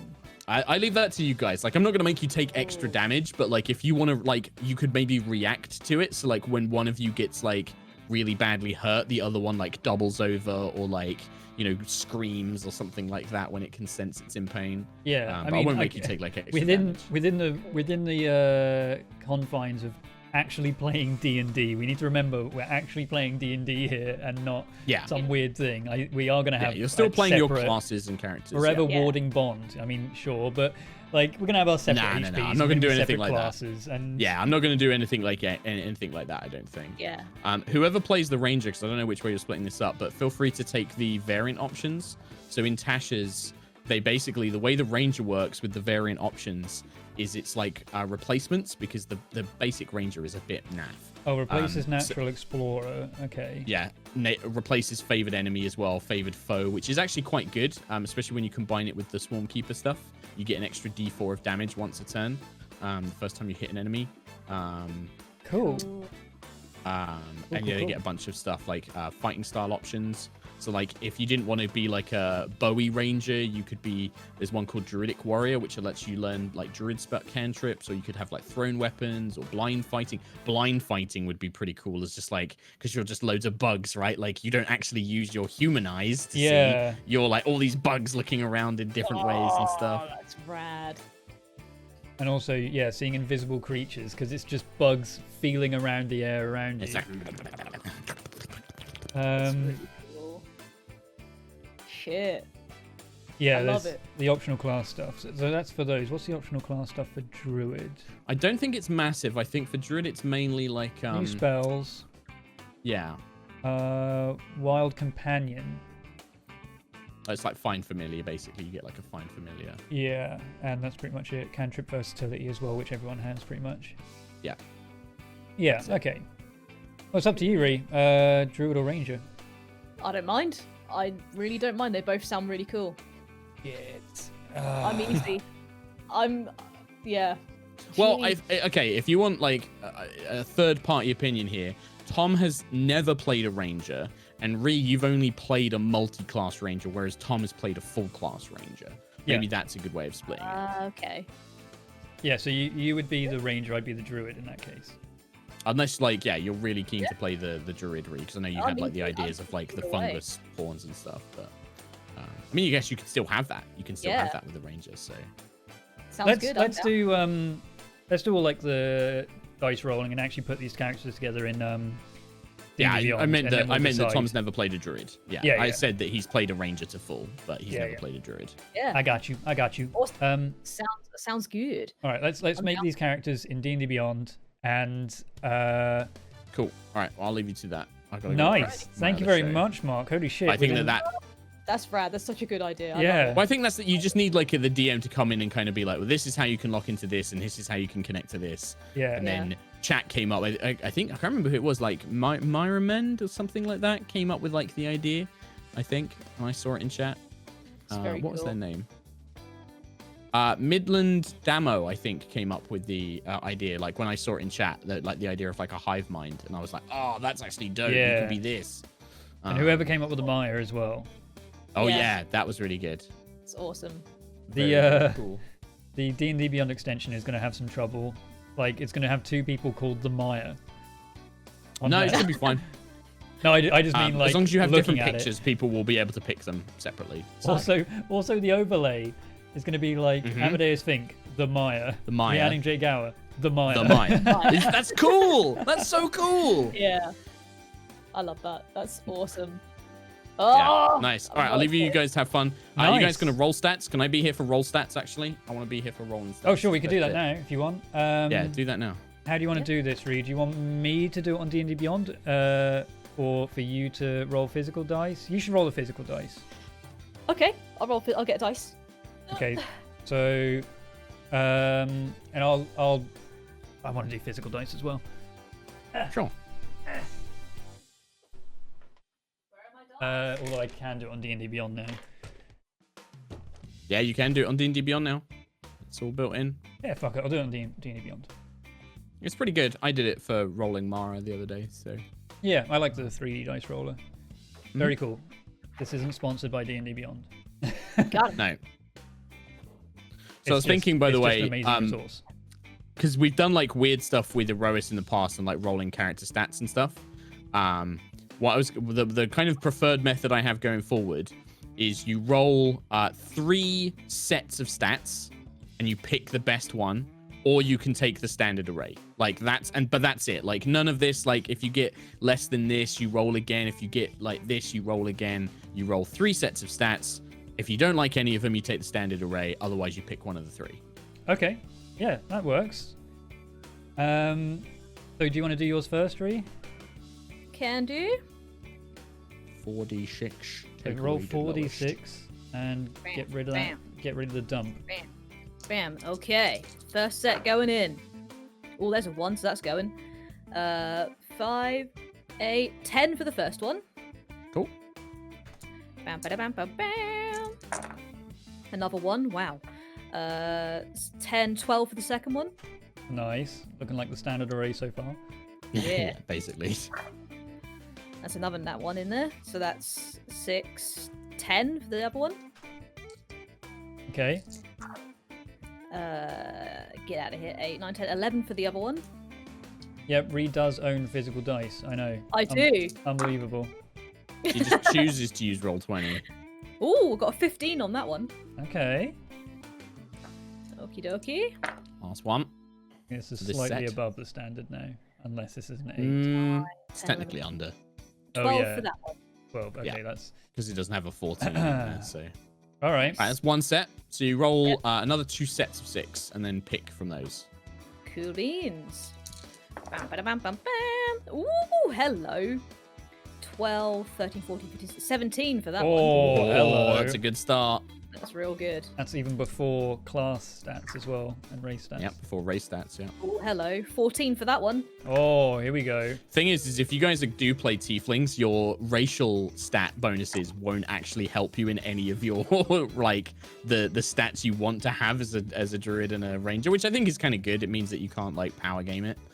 Okay, yeah, that's fine. I mean, I'm literally only picking tiefling because it looks cool. Yeah, that's the way it should be as well. That was a big conversation on Twitter about D&D stats. A 12, 12? did you say? Yeah. So far, so good. Hello. 11, 12, 13, 14, 15 for that one. Good lord. God, I wish Roll20 was this nice to me. Yeah, I have a Then feeling. don't you'll probably use take it. these stats. I like the madness of it though. I It's revel not in that. madness, it's just ones. Ah. So tieflings get a natural hellish rebuke that they can cast. Like they get a hellish rebuke yeah. for free. Oh, we But just rather than spit fire bees. damage, what if it's like poison damage or some Poison, shit? 'Cause it's just like Hell yeah. bees. Necrotic. Yeah, or necrotic. I got 14 for that one. Oh my god. Wait, sorry, 14? Yeah. Okay. Jesus, this is nuts. 7, 8, 9, 10, 11, 12 for that one. That's the last That's one. I think, all for of that them. set. 17, That's for 14, that 12, set. 15, 14, 12. That's very good. Those are very good stats. Now, Nice. it's worth remembering, I think this is a message to put out to everyone, right? That I think for Erois we did this as well, and I think I actively didn't choose the best stats. Or it was with Bertie, actually. Yeah. Sometimes where- you don't want to choose the best ones. Yeah. Sometimes you want to find one where it's got highs and lows. Like in that middle set, there's no lows. Whereas like that's you the might kind of wanna thing do where another- like, yeah, it would be amazing to play that because high numbers, but also, is that what the character is? Is the character amazing at everything? Yep. I have no problem with you guys. Like if you did take that second set, but you're like, you know what, I'm going to turn one of these 12s to a 10 and I'm going to turn one of the 14s to an 8. I'm like, yeah, fuck, if you want to lower a stat, that's fine.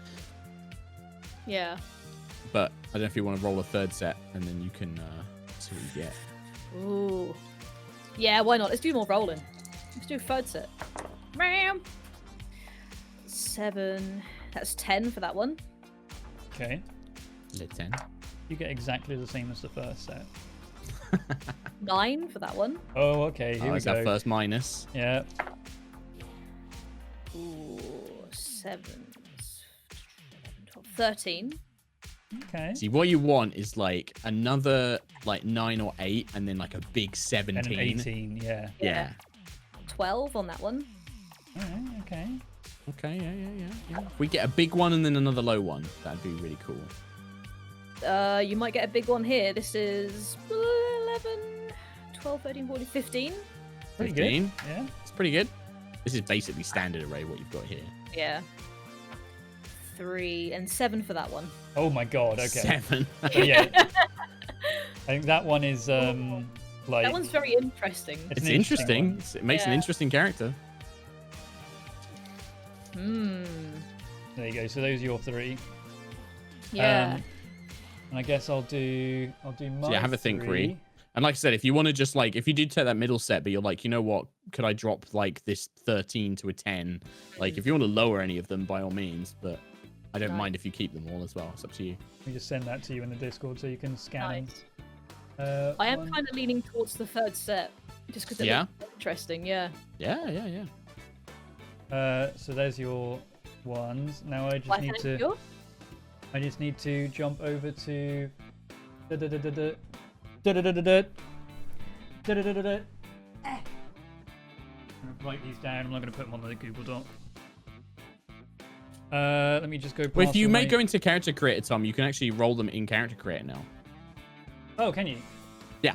So if you make a new character and then go to attributes tab, you can just roll them straight in there. Just do standard. And just go abilities. And then choose generation method rolled. Ah, okay. Does this roll them actually on the thing? Yep, it does, yeah. Cool. Okay, a 10. All right, a 10. And then you can see you can do a new group above, and then that will just give you another set of 6 that you can pick Oh, from. cool. Okay, so 10, 14, 16. Oh. Also pretty good. 15. Oh my god. What you want is 2, like a low 8. B and then like another middle one. Okay, yeah, an 8. Here we go. Not bad. 10. Yeah, exactly what you said. Yeah, that's actually pretty good. That's actually that's pretty fun. Like you've got 2 middle of the roads, 1 floor, and then like a bunch of strengths. Oh, and now you can assign them to stuff. Okay. Oh, and it shows you the rolls too. Cool. Okay. So that's group number 1. Group number 2. 11. Oh, 14. It's gonna be the exact same. 14. 17. Oh my god. These characters are gonna be the 13. most powerful characters you've ever played, the 2 of you. No, Mark, it's just when I roll characters. Yeah. This always happens. You do always have really good stats. I think Xeros was like one of your like lower stats, right? You had like 1 really good one, but then you had a couple of lobies. He had a 7 in something, I think, as well. Charisma, I think you put it in. Yeah. What was it he had?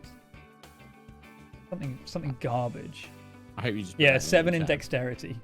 Oh, that's right, because we swapped it around. Because originally it was in charisma, but when you became a paladin, we swapped it around. Yeah. And so this new group. 11. 14. 16. So this is even better than the last one now. Oh my god. Oh, here we go. A 7. Okay. Yeah, that's good. I Also like having 10. a couple of low ones. Yeah. Yeah, Like yeah. 1 low one, a couple of mid ones, and then a couple of good ones for me is like what I want. Okay. Yeah, okay. I'll be honest. I mean, that one's... I'm going to ignore that one. I like the first one. I'm going to get rid of the insane one. I like the first one because... This one is because... good, yeah. Yeah, because it's like, you've got the 8, which is a -1, but then you've got 2 10s, a 14, 15, 16. The other one, you're actually getting slightly less. It's weaker, the top one. The first one's the stronger set of dice. But you've got because more... it's on those weird odd points. Isn't it? Yeah. Yeah, okay. Yeah, I like that. I like those ones. I'm going to write those down. I'm not going to assign them just yet because I want to put the classes in and stuff. Yeah. All right, there you go. There's the dice rolling. Where the fuck did I put my pen? Yeah. Oh, there it is. Cool. So, Druid? Yeah. Was that what you were saying? No, Yeah. I'm Druid. Oh, Wait. no, yeah, Ranger. I'm Ranger. Sorry. What if we just multi-class? Ranger, Druid, and Druid Ranger. we're both the same thing. That is a way to do it. I will leave you now at this point to decide from now on your own. Good luck, All right, adventurers. thank you very much, Mark. Cheers. Good See luck. you later. Bye. Bye. So now that he's gone, he left at the crucial point. Do you remember when we made Bertie? And it was about at this point of the character creation when I said he has 2 left fists. This is when we start making some weird mistakes. Here we go. So let me just. So, what do you think, Ree, of these 2 stats? What do I think? These two blocks here. The top one is weaker, but it also has the 7 in there, and I do kind of like a 7. Yeah. I do like the top one. I do like the first one. It's for the same reason. It's got some. You got some Oh, good high ones. this one's the first one. Oh, this one. Yeah, that one's Second the one. second one. Yeah. Ah, okay. Yeah. Ah. Yes. Okay. First one, I'm really drawn to. 10, 14, 16, 15, 8, 10. You got that good chunky 15 and 16 in there doing some work. You got the 8 for some fun. Cool. Okay. So It's what nice. did you take? What numbers did you take? I was thinking about the third one, but then I was like, surely by that logic, I should just take the first one, and then drop a 10 down to like a 8 or a 9 or something. Can't change So the I've got- roll. Mark said you could drop a number down. No? I don't think so. Oh, okay. Why Where was my would brain? I don't know. I don't know. Oh, he did I say don't that. know. Oh, Oh, you can lower stats, yeah.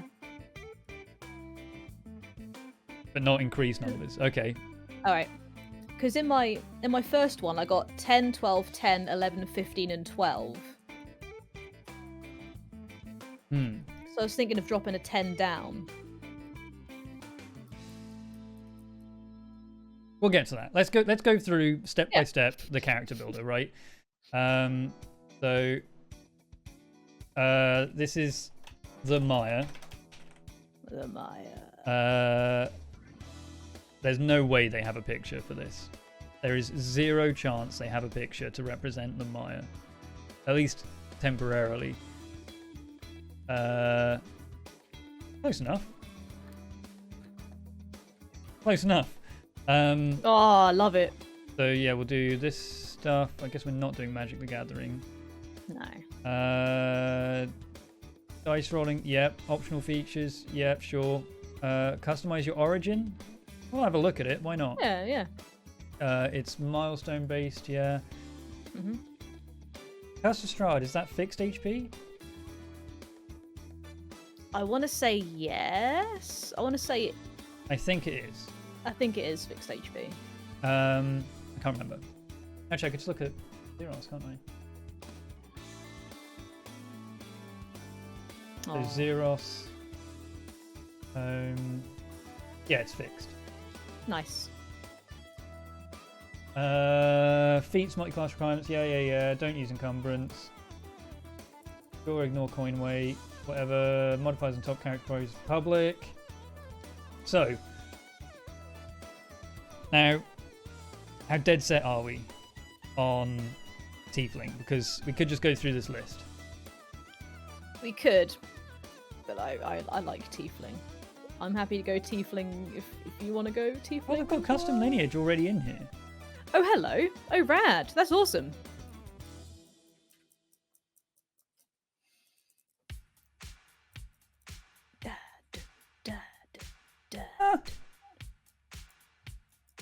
Cool. I was just thinking Furbolg, you know. Furbolg. Oh, Could be the other one. Furbolg. They are basically of the earth. True. There's Lizard Kenku. folk. Huh? Ree? Aw. Hey, Ree? Hey, Tom. Hey, Hey, Tom. Ree? Hey, Ree? hey, Tom. Um, Oh, the turtles. Hello. there is Turtles, yeah. Hello, turtle. We are Maya. Yuan-Ti, Warforged. No, I think it's... What's Verdan? Don't know. Was ist das, Verder? Oh, it's an Acquisitions Inc. thing. Ah. Oh, they're really cute. I kind of like them, little goblin boys. Yeah. Aw, they're so cool. Alright, well, goes without saying, Tiefling. Hell yeah. Although, I've forgotten that there are so many different types of Tiefling. Yeah, there's a whole bunch. What the hell? Which one actually fits? Well, let's go have a look. See, let's go have a little browse. What's the name of the music What in the have we got? background? This one is called Neon Lightning by Jojo Avery, which you can get on Epidemic Sound. Asmodeus Feral. Tiefling. I don't think so. I think thematically, Asmodeus took the white dragon from the mire, right? Technically. Yeah. Like the white dragon activated the mire. So it makes sense that they wouldn't be a big fan of Asmodeus that, strictly speaking, took the white dragon from them, you know? That's cool. Variant feral tiefling. Variant feral. They have +2 dex, +1 intelligence. Dark vision, hellish resistance, so fire damage. That doesn't make sense. I think it's going to be hard to avoid that with tiefling though. Yeah. You know the vicious mockery cantrip, and they have a flight speed. They have bat wings though. True. Feral tiefling. They have the thaumaturgy cantrip, hellish rebuke, 2nd level. Yeah, I mean that was going to be tied into it. The darkness spell. Oh, the darkness spell I like. Ooh. Like just a swarm that completely coats the area, blots out the sun. That's really cool. That's cool. That's really cool. Feral kind of works. Yeah. I don't really know about all these sub ones. I think they're all from all the other ones. Yeah. Yeah. What's just the regular tiefling? Everything is there one that doesn't have resistance to fire damage? Sorry. That's the only one that No, I'm you're like, not. drawn to. No, it looks like they all do. Yeah. Okay. Feral? Feral works. I like feral. It's very cool. Dark vision. Hellish rebuke and resistance to poison works thematically. I think Mark will go for it.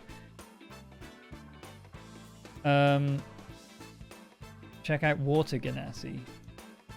Ganassi, yeah, we could look at Ganassi. I think we're set on the idea of them being tieflings now, though. It's just which ones. Yeah, we're already going to homebrew. Oh, we're going to homebrew that to poison resistance. Yeah, of course.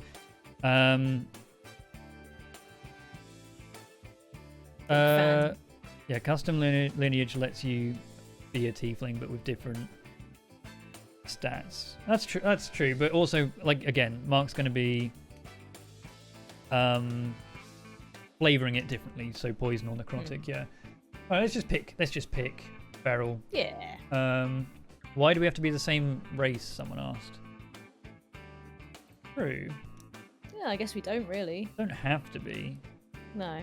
But I do like the idea that we are almost like there was only one body for us both to infect, so we split it between the two of us. Oh, Like, yeah. so you've got pieces missing that I have. Oh, that's really cool. And then whatever's missing is like a fungus or like a insect or like Yeah, some or like or it's rope. covered by like a cloak or something or whatever. Like all of the parts of us, like we exist in a village, right? Like we can walk around a town and not be too well spotted, but like, yeah, anything that you have, I don't. Anything I don't have, you have. But it's all. That's really cool. All the missing parts are composed of insects and bits. That's really cool. One horn each. Yeah. Yeah. One horn each. That's really cool. Starting to gross me out in a good way. Oh yeah, no, it's disgusting. But it's Curse of Strahd. Use the circus thing as a fake backstory. Unfortunately, I think we're beyond the circus thing now. Like, I don't think we have these two people that are like, hey, we made these fleas dance for you. Strahd didn't pay us. Now we're like, we are the Mire. We are Maya. The white dragon called us. And now, I'd like to show you my beautiful spores. I knew you were going to say that. I knew it.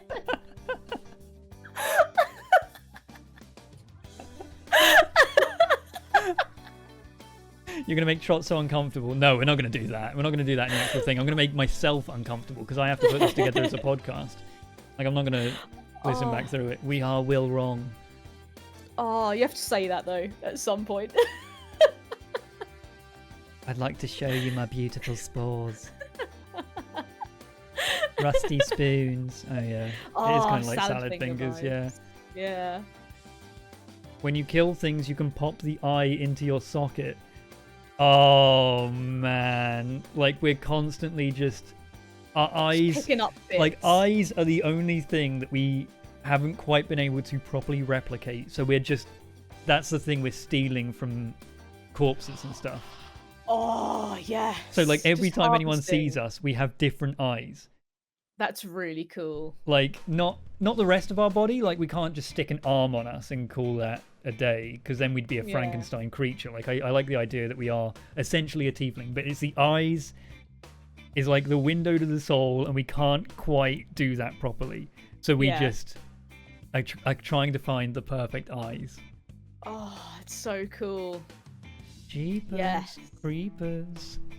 Where'd you get those peepers? I love that. So whenever we kill someone, we just pile on them. We're just like scrambling for like eyes. Like, where are the eyes? Where are the eyes? Well, I mean, like, if I'm the druid, right? Like, I like bring them back as zombies, right?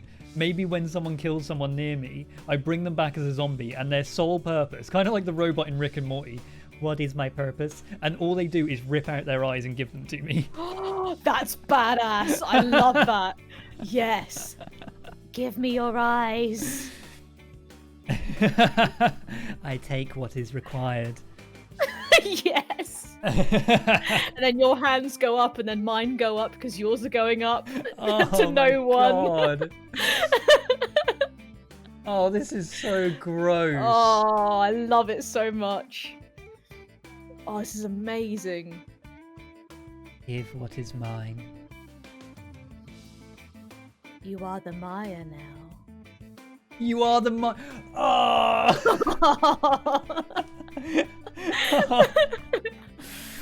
Oh. Now we are the Mire. Yes.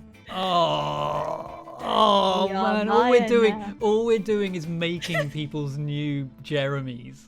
Yeah. So cool. Oh, Hey, is I love it. Hey, is fail draws about out of interest? I just want to know. Night chart, Tom. Look at that idea. It's a good one. Oh, you are fail. Okay. Just wondering. You know. What was the good idea? Sorry, the only chat I've got at the moment is the one that's literally below us right now. For some reason, I couldn't get it on OBS. Hello. So what was the idea? If you just post it again, I'll read it here. You each have only one eye showing through your mask, and each share a set of eyes that you take. Yeah. I like that. The mask is the only thing. The mask is the only thing that I'm not sure of. Like, I don't want like a little like, I want to say plasticine. It's not. No. You know what I mean? Like ceramic mask. I don't want anything like that. No, I was thinking more like burlap sack, like just tied around at the neck. You know, like shitty old burlap sack, or like rotten and like Scarecrow from like the Dark Knight kind of thing. Like, or just a bin bag. Bin bag, a trash bag, just shove it over my head. A plastic bag. Tesco shopping bag, just chuck it over me head. Morrison's. Eat well for less. Yeah, the burlap mask. I like the Scarecrow idea, but also a bark mask. Ooh. Made of bark. Oh, that's cool. Yeah. A sweatband. Just really creepy, but just with an 80s sweatband, just for reasons. Shit, that reminds me. What is... It must be The Witcher again. It must be The Witcher. What's the giant, like, Leshen? Is it Leshen? Yeah. Yeah. So these are like wildwood monsters. Like Wendigos. Wendigo, like a yeah, I think that's what Wendigo. they're based on. Yeah. And they are like this wooden construct. So cool. And they kind of have this wooden bark sort of flesh as well. Oh, I love it. Just all fleshy and gross, like bones and stuff. I want to know how far they're taking the concept of both being the same entity. Like, do they realize they're two separate bodies, or do they think of themselves more like two manifestations of the same being? We are. We are Maya. We're the Maya. The Maya saw purpose in us being two separate entities. But ultimately, is it we are or I am? We are. We are. We are. We are. However, as we are two separate entities, that's why we have separate ability scores and abilities and health. Well, like that makes sense. You know, like if something starts whacking on us and Ree falls down, then it doesn't make any sense. And by us, I mean me. I'm really falling into this character quite well.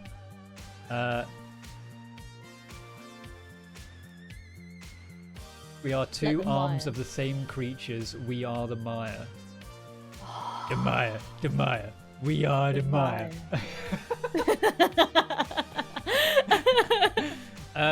Just hey, Ree. Maya things. Hello. I'm going to go get a drink real quick. Alrighty. So, yeah, carry on for a bit. I'm just going to go get a drink. Alrighty. See you in a second. See you in a bit. We didn't start the Maya. Maya. Oh, yes. Oh, so good. Oh, shit. That was rad. Oh, I love it. Oh, this is so cool. This is so cool. I'm having a great time with this concept. This is very fun.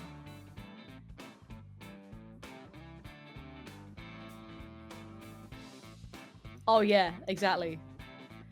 I'm looking forward to seeing. I can't wait to see how the others react to it. It's gonna be really fun. This is very cool. I set fire to the rain. Very good. As a ranger, your arrows could be tubes of insects that are released on impact. Oh, I love it.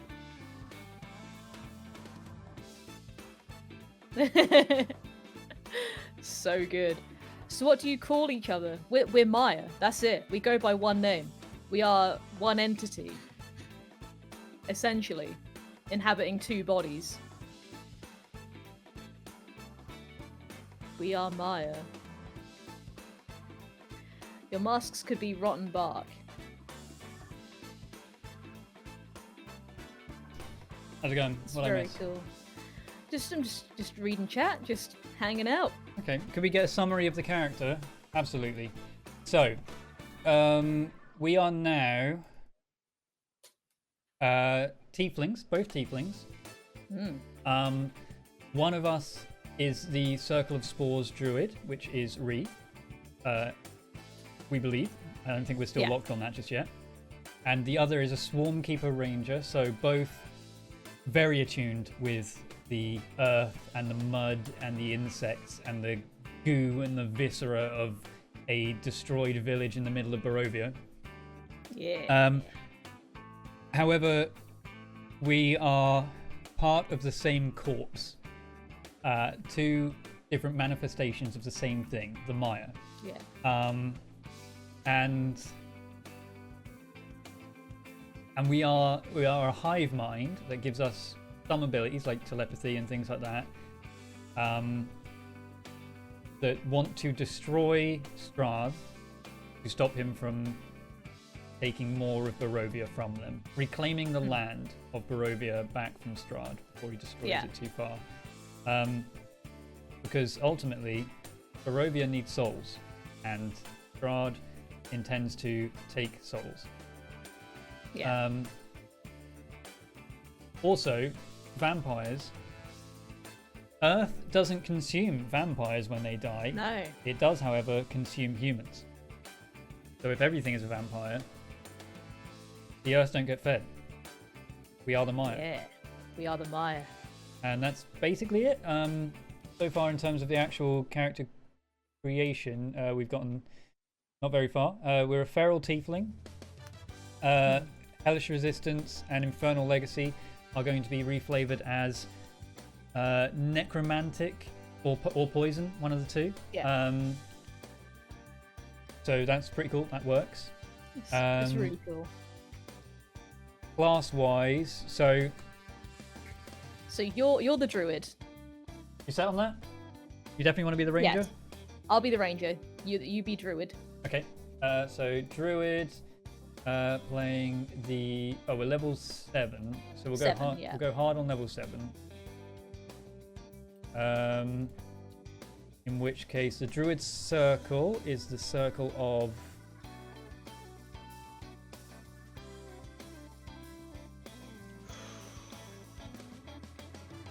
nature for sure.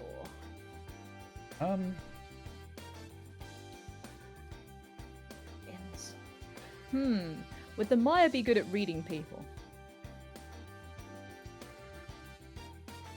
Did I just not see it?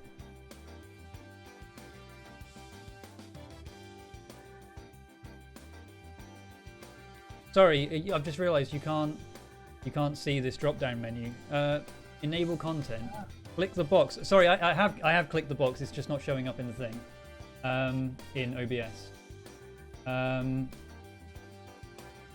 You might need to turn on Magic the Gathering stuff. That doesn't sound right. This is Tasha's. The Maya would have no the Maya would definitely have no social intelligence. It was first in Ravnica. Ah.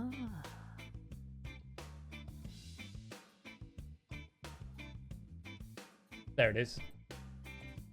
GGTR. Circle of Spores. Okay. Circle spells. Oh yeah, so proficiencies. What would I be good at? Nature. Wait, did you pick nature? I picked nature, yeah. See, I don't really want to pick the same. I don't want to be the same. I don't want to be the same character. You know what I mean? No. I want to serve a purpose independently. But it makes sense. But it makes sense though. Like you would be, because you're of nature. Yeah. That makes sense. Sorry. Yeah. When I click these boxes, by the way, it's not showing up on the screen. I don't know why. So the choices I've got here: animal handling, arcana, insight, medicine, maybe perception, religion, and survival. What are your choices for that second option, or have you picked it? I've got animal handling, athletics, insight, investigation, perception, stealth, and survival. Stealth So could be fair cool. amount. Stealth could be cool. Yeah. Survival would be good for Ree.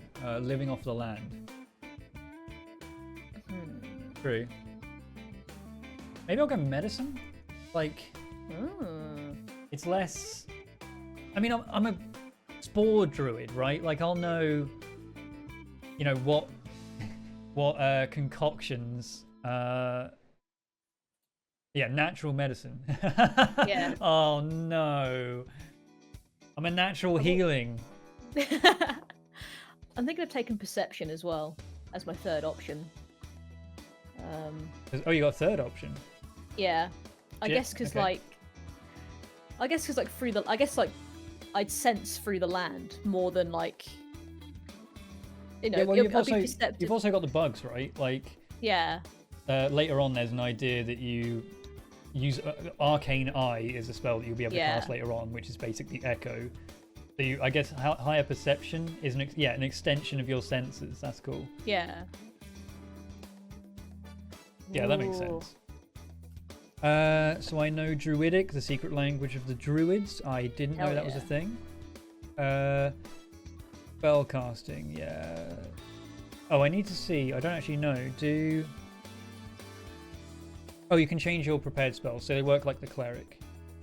Sweet. Okay, cool. Wild shape. I can magically assume the shape of a beast. Cool. Sure. Maybe I will, maybe I won't. I'll have to look at that separately.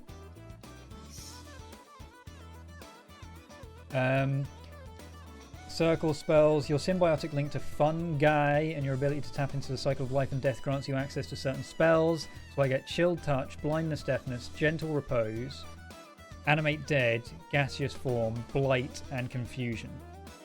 That's really cool. Not too dissimilar to the stuff you have, actually. No. Okay. Halo of Swell. Spores. We already spoke about this one. Invisible necrotic spores that surround me. 10 feet of me deals 1d8 damage, or 1d6 damage. Expanding that symbiotic link. Wild shape improvement. You can use your action to magically assume the shape of a beast that you have seen before of challenge rating half or lower and doesn't have a flying speed. Oh, cool. I didn't know that was a thing. Wild shape improvement. I guess that's just a natural druid thing. That's cool. Ability score improvement. Shit. That's a point, actually. Do I choose a feat instead?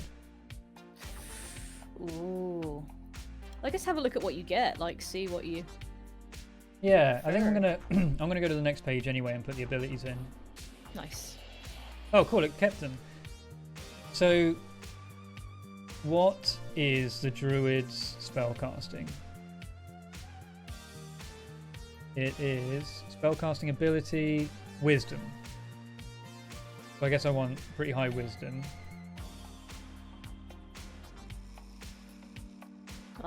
Blind fighting. There you are. Yeah.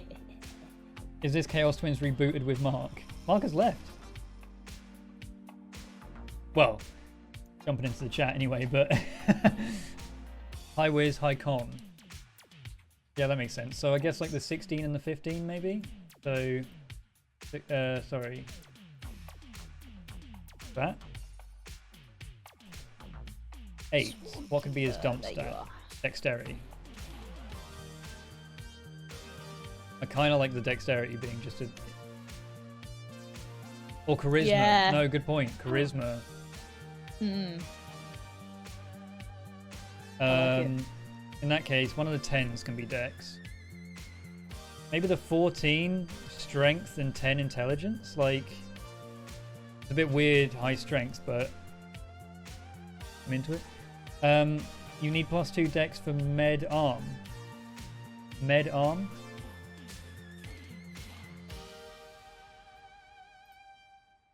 Dumping dex is a bit suicidal for Curse of Strahd, arguably. Yeah. Medium armor.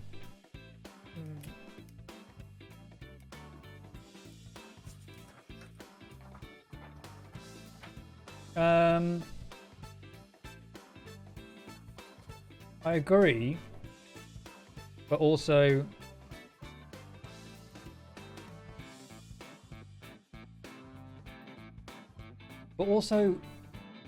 it's the mire.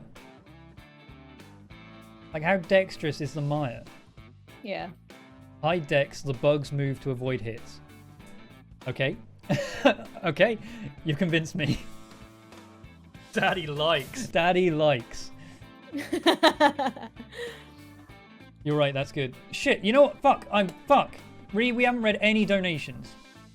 Oh my god. Oh no. Oh. Oh shit, Quickly. I'm so sorry. Holy shit. I feel so bad because there was a big one in there and I said I was going to do it after the video. That was like 2 hours ago. Shit. Well. It's all good. Don't worry Anyway, about it. Socialism for the Win donated $5 dues and said something has awoken. Can you feel it? Tremors ring out from the icy waters of Bristol far to the west. Cacophonous, cackling laughter rings through your ears as you are seized by rising chaos. In your heart, you know Tim and Shaz has returned. I like it. Fitting. Dun dun dun dun dun dun dun dun. Dun, dun, dun. Oh my That's god. awesome. Baron Von Chimpy resub with Prime, thank you very much. Ren Harrell Thank you. resubbed. Hi. Welcome. Hello. Charlie MCV 1999, 7-month anniversary falling on the day of Chaos return. The day Chaos returns. Oh my! Thank you very much. Spirit of the Rat resubbed. Supernova resubbed. Lunacy and Pirates resubbed. 12 months of this chaos. Indeed.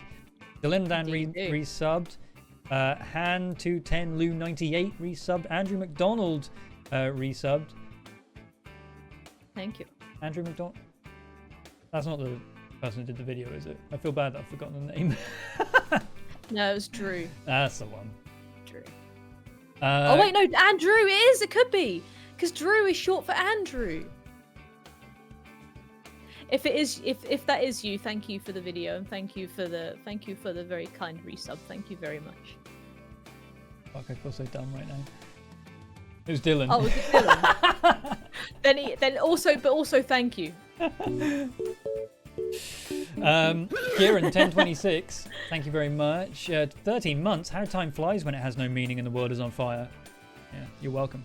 Coagulant Lyric, I'm so happy this chaos has returned. Thank you. Annihilator, chaos. Sleep Deprived Gamer, Game Pro, Time Man, all resubbed.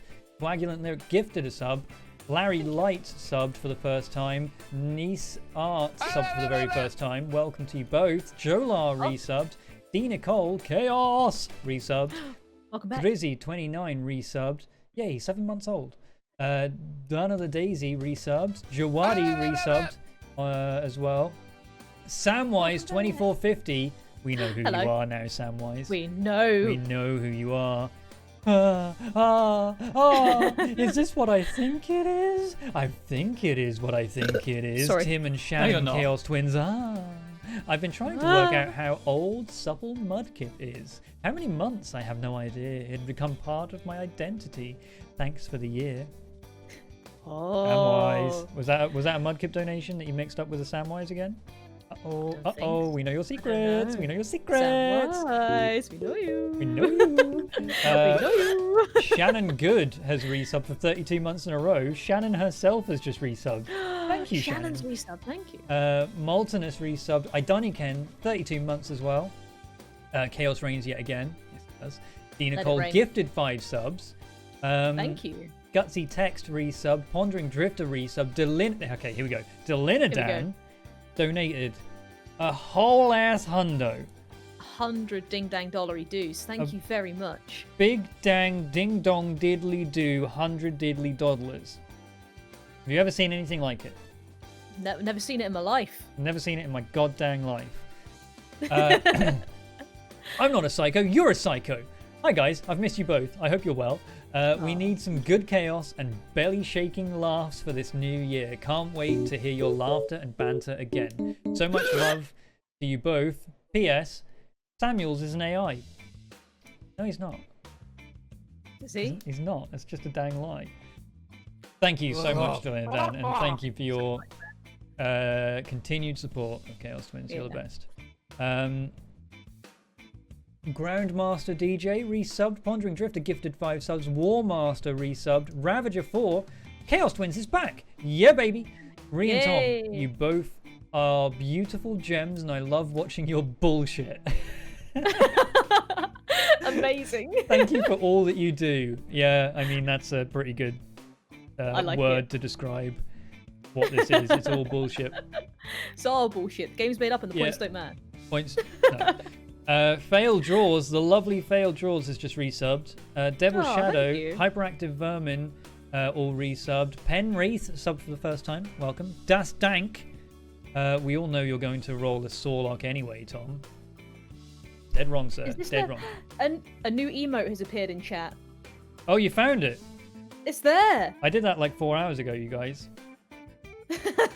There it is. Yeah, it's Clunk. Clunk. Nightjar asked for it last time. Is it hard to see? Is it shit? Let me know. But yeah, Nightjar asked for it last time because of Sentry Stealth. There you go. Roll 20 stealth. Dastank Devillian, Hanark resubbed. Manda Wookie gifted a sub. Eridane resubbed. Merhel resubbed. Happy my birthday, you crazy chaos kids. Happy my birthday to you too. Vevlar resubbed. Xandrax Shinobi. Anaxon resubbed. Nightjar has donated with... So STRAHD, you kill your family? Worse. Your entire village? Worse. You sold your soul in exchange for saving your people and now you're cursed to wander the earth for all eternity? Worse. What could he have done worse than that? He didn't pay us. He didn't fucking pay us. And now we are Mire. And now we are the Mire. Sheepy Miz, thank you for the host. Add 12 Stew, sub for the very first time. Samwise, aka Mudkip. I want everyone to know that. I just want to donate to hear what jingle plays, just because it's great, but also slightly because Nightjar sort of hates it, especially if it's the wrenching one. I wonder what Jenny's up to. Is she now with Jeremy? They could make a good couple. They could. They could. Knight Rider resubbed. Rakek resubbed. Migs Bosun resubbed. I broke my pen, didn't resub. Havoc Shadow resubbed. Derogade donated with... I'm just really enjoying this character concept. I can't wait to see the Mire in action. Me too. And Polyliv donated with, you two are my favourite high rollers. I mean, yeah, of course. Especially Ree. What the fuck? Both of your laughters are contagious and I very much enjoy listening to Spotify podcasts whilst working every day. I'm halfway through Erois right now. Smeek just died. Sad face. Speaking of, everyone is celebrating the Clunk emote right now. Guess which emote that replaced? Where Zombies gifted a sub and also resubbed themselves. Thank you very much. And Angelic Atsumi sub for the very first time. Oh, welcome aboard. Thank you very much, everybody. Thanks, that was a lot to get through. We'll get back to it. Yeah, Smeek emote is gone now. He real dead now. Proper dead. He dead for real. He dead for real. No, he's back here. Look, he's on my mic. There he is. Lives on forever. He's on there. You can kind of see him, right? There he is. There he is. You got to keep him close, Tom. You got to keep an eye on him. Yeah. Well, it's up to the audience because I can't really see him. I really fucked my pen, by the way. That's gone. What'd you do with it? I've been chomping it. Oh, you're a pen chomper, are you? A pen chomper. Oh man. Anyway, back to the character. So. Oh, I got money! Yay! Sorry, that was a Kim donation there. Well, not Hello. from Kim. Tuomo, we didn't start the Mire. It was always worming since the STRAHD's been lurking. We didn't start the Mire. No, we didn't blight it, but we're here to fight with Esmeralda. Esmeralda Wereravens, Jesper, and the Huntress. Oh, God. Carry that on. Yes. I need That more is of that. incredible. I need more of that. That's really good. High rollers related. Nightjar wanted Clank. We've got Clunk now. Oh no. Give me more of that and I will do it. And also Daniel G. Giddy, thank you for resubbing. Anyway, back to the thing. Right, so have you picked all your class stuff? There's a couple of stuff, like there's the feats and ability score improvements and stuff I haven't decided on yet. Yeah, so I'm going to leave those until I'm just actually looking at the abilities and everything properly. Yeah. But I'm now looking at something pretty good. I do like the dex, the high dex being because I just manipulate my body to move around it, right? Yeah. I do kind of like that. But at the same time, I'm also treating this thing as a reanimated body, you know? Yeah. Held up by mushroom and everything. So, I don't know. I guess it would have low strength. It does make sense. Yeah, that's what I've kind of gone for. Yeah. What have you got in terms of? I've got 11 strength, 12 dex, con 10, intelligence 8, wisdom 15, charisma 9. I think you need high dex for a ranger, don't you? Yeah, but I'm not playing for numbers. Fair enough. I want it to be like a high whiz because it's obviously like it's of the land, right? Like I feel like. I mean, it's true. Like nature, perception, a lot of those things are all wisdom as well. I think. Yeah. So it does make sense. But then, check the Chaos Twins Discord for some early fan art.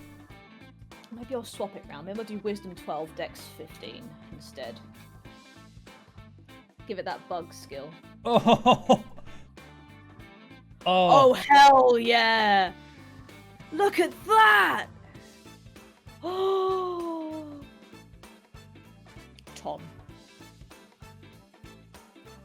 That is so cool. I like that a lot. I like that a lot.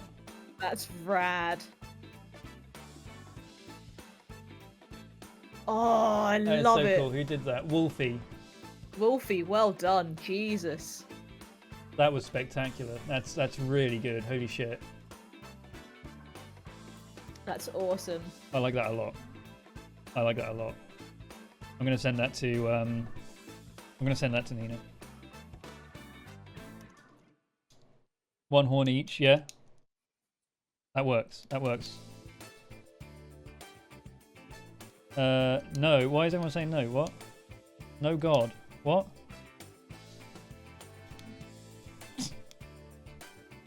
Oh, what, me sending it to Nina? Oh, I'm gonna do it.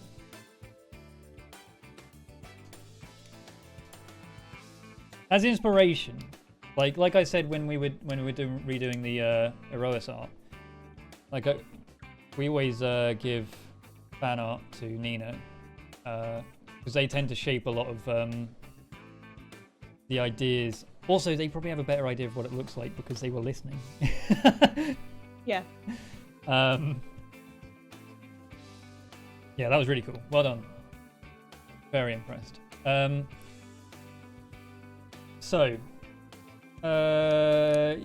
you've got those stats. Apply ability scores. Boom. So as a result of being a tiefling, I've now got 16 dexterity and 16 wisdom.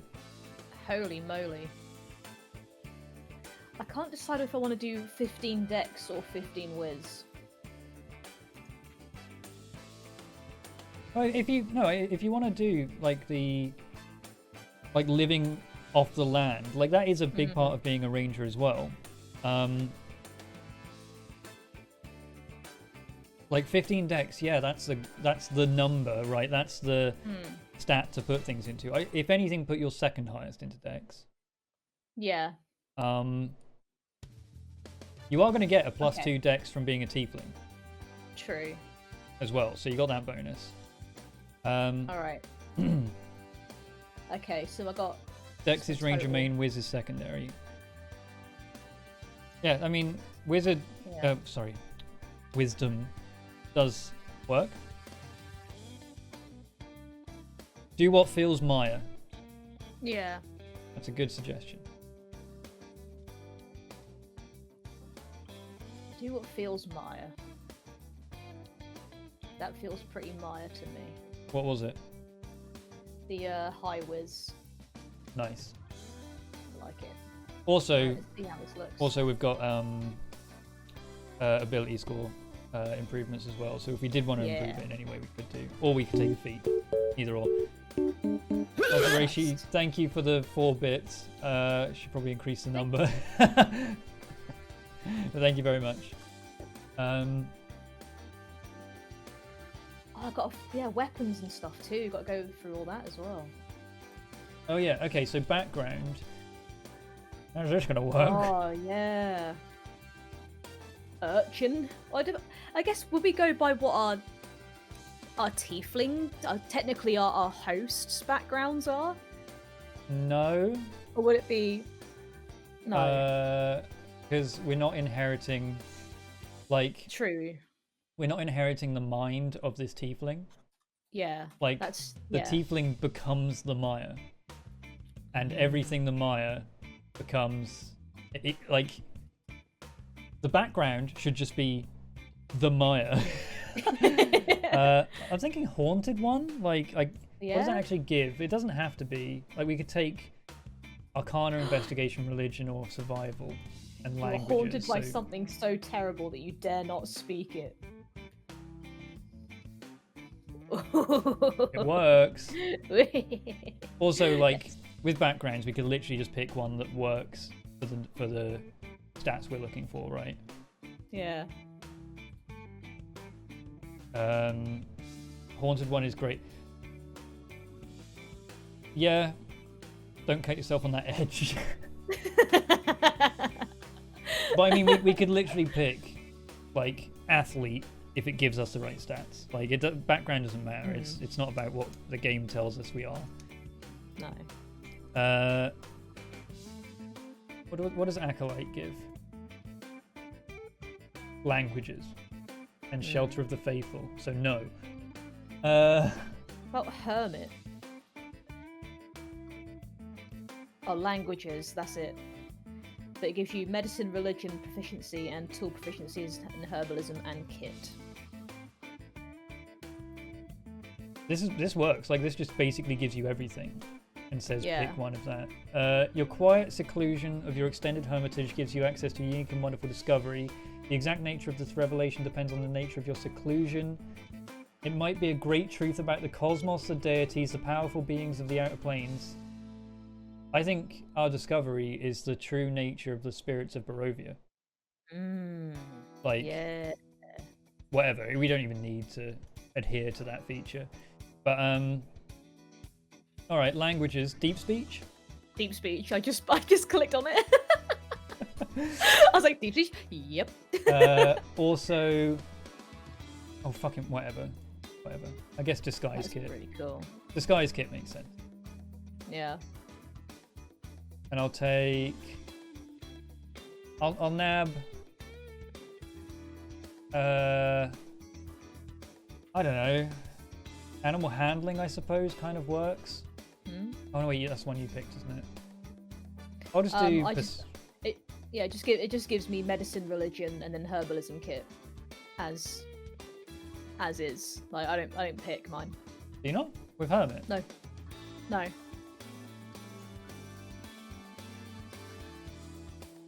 You definitely picked the right Hermit. Yeah, I got hermit. Yeah. Did you pick Hermit Baldur's Gate? No. Oh, okay. I don't know if it's just because it's a class thing. I don't know if maybe it's because you're a druid, you get more choice. Maybe. Alignment, I don't know. it's nothing but neutral. We are No? wretched lifestyle. We're not going to fill all this shit in. Equipment, attuned magic items. Mark might give us some later.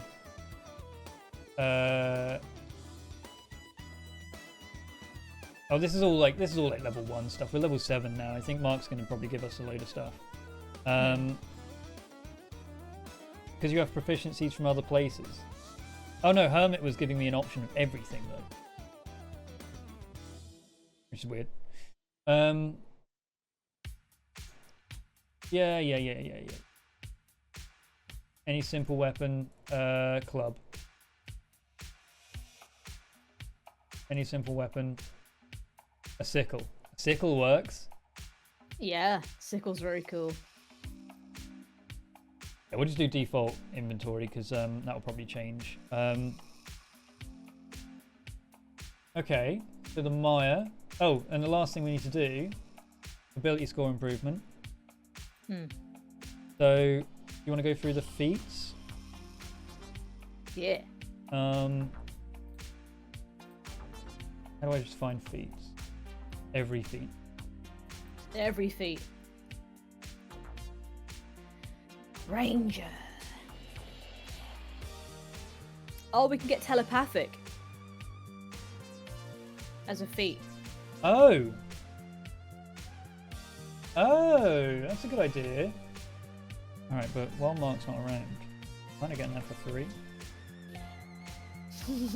So like, telepathic. Increase your intelligence, wisdom, or charisma by 1. I'll take that. You can speak telepathically to any creature you can see within 60 feet.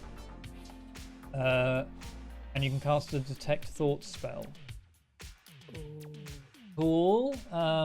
But also, how canonically does it work? True. Like telepathic with each other, that's a given. But Yeah. like, I'm just thinking. Yeah. Yeah, under game rules, you can see all the feats. Okay. Maybe it's like a bug thing, maybe, or like we touch the earth, and through the earth. We detect thoughts. Through the earth. I don't know. It's dumb. Maybe not. A bug crawls into their ear or something. Oh, now. I hate it so much, but I love it. Oh, like a wiggle, it just wiggles into your ear, and it's like, I can read your delicious thoughts. Or like up your nose or under your eye or something. Oh, I love it. Oh, that's really cool. Well, think about it. Let's go through the rest. We've got Actor, no. Aberrant Dragonmark, no. Alert, no. Maybe for you, not for me. +5 initiative, can't be surprised, and no advantage for hidden attackers. Pretty cool. That's pretty good. Athlete, no. Bountiful Luck, no. A chef? A chef, though. A chef, though. I do like my mushrooms. Crossbow expert. Yeah, what weapon are you using? I don't know. I haven't really looked yet. I do like the idea of you having this. You know, like in Pirates of the Caribbean, when everything is like covered in barnacles and shit. Yeah. Kind of that sort of same theme, but with bark like splayed out of this longbow. Wow. Yeah. I think that would be cool. That's awesome. I like that. Sentinel could be great if you're taking the blind sense. Oh, and every arrow you fire, you're not firing like legit arrows that you've bought from a store, but almost like as you bring the hand over from the quiver, like this arrow forms from your bark-like skin, and that's what you put into the bow. Cool. So you just fire these things that you rapid grow. Oh, that's really cool. Oh, that's rad. I like that. Rose uses a longbow. Oh wait, is Rose a ranger? No, she's monster hunter, right? Is that a ranger? It's Rose a ranger. This is kind of problematic if it is. But I mean, it's not major. He is a ranger. You can be a ranger without being an archer, though, right? Like you can be. Yeah. No. Yeah. Definitely. Yeah. Yeah. She's a monster slayer ranger. It doesn't matter, like, No. but also. Oh fuck it! Like, whatever. Monster slayer is so different to this. Yeah. Regardless of how she fights. But even if they both fight with like, we've got multiple people fighting with swords. Like, we can hardly. Yeah. Like, whatever. Yeah, that's fine. The blind sense helps in close-up fights. It's true. You do have a blind sense of close-up. Yeah. But at the same time, the swarm of bees relies on you getting. The swarm of bees is built around you staying away from enemies. Yeah. Like every melee attack or every attack that you do, you can move things around. So. Yeah. Tom, the link.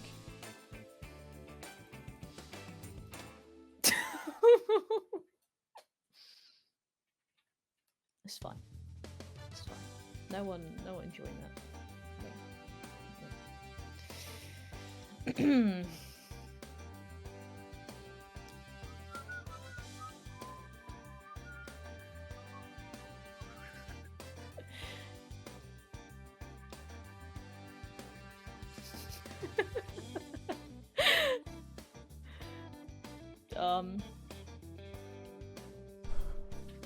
Can you believe I had that prepared?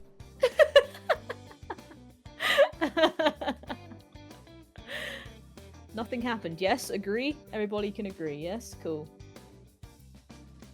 What did it actually show?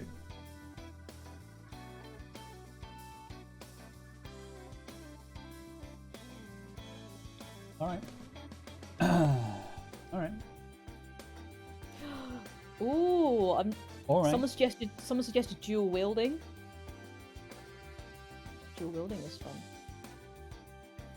But then Just fucking show crossbow it expert. again. crossbow. Crossbow is always fun, but light crossbow, I think, is the only one that doesn't have reloading, and reloading can kill you. Well, it says of crossbow expert, you can ignore the loading property of crossbows with which you are proficient. If I take crossbow expert. What else does crossbow expert give? Being within 5 feet of a hostile creature doesn't impose disadvantage on your range attack rolls. When you use the attack action and the attack with a one-handed weapon, you can use a bonus action to attack with a one-handed crossbow you are holding. That's pretty cool. That's pretty cool. So I can still kind of use it as a melee weapon if I need to. Out of interest, what are the ways that Blow druids darts. fight? I don't really get it. Like, are they literally just spellcasters? Do they? Why do you not take that as Reynard? I didn't need to. I think, well, druids can be melee and spellcaster, right? Like, I don't think they have to be pure spellcaster. Wild shape is how they fight. I might not use it though. You do a bit of everything. Okay, that's cool. Fair enough.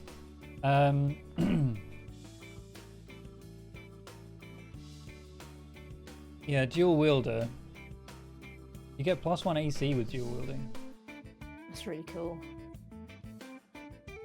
Oh, I just love the idea of just having 2 things. You know, I get to have 2 of them. I do kind of like durable. Durable's +1 really constitution, and you regain double the amount of hit points on hit dice when you spend them. Cool. That's really cool. That's kind of interesting as a concept, just as part of this thing. I think did I give Sentry that? I think I might have given Sentry that. Really? I feel like I might have done. Maybe I didn't. Huh. It's either I gave it to Sentry or I looked at it really hard. Sentry is tough. That's the one. Tough. Fade away. Immediately after you take damage, you can use your reaction to become invisible until the end of your next turn. That's really cool. That is nuts. Just I'm like, gonna use it, but it's bye. nuts. Yeah, see ya. See ya. Hit me once. Shame on you. Oh, hang on. Fade teleportation requires you to be an elf. But increase your intelligence, blah blah blah. You can learn you learn to speak, read, and write Sylvan, and can also cast Misty Step without expending a spell slot. That's really cool. Pretty cool. Fey touched. Basically the same thing, but you don't have the language.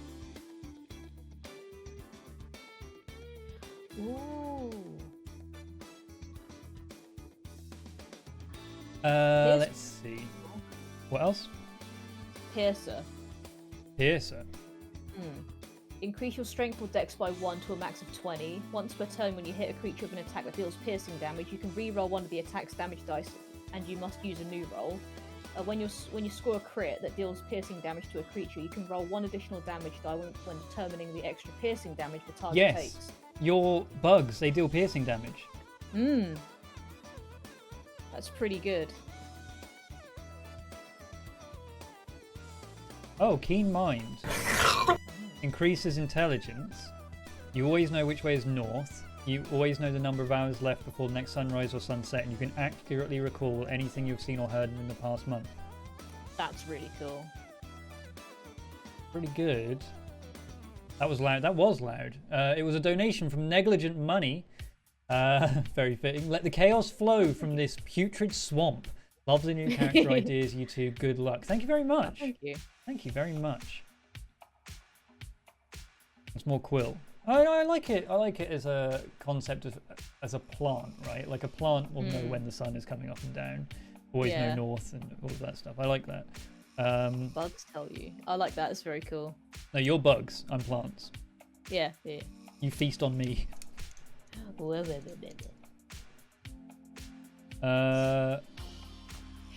touch. Observant. No, not doing that again. Yeah, Piercer is cool. I like that. Oh, Poisoner.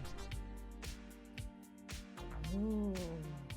You can apply poison to a weapon or a piece of ammunition as a bonus action. and you gain proficiency with a poisoner's kit.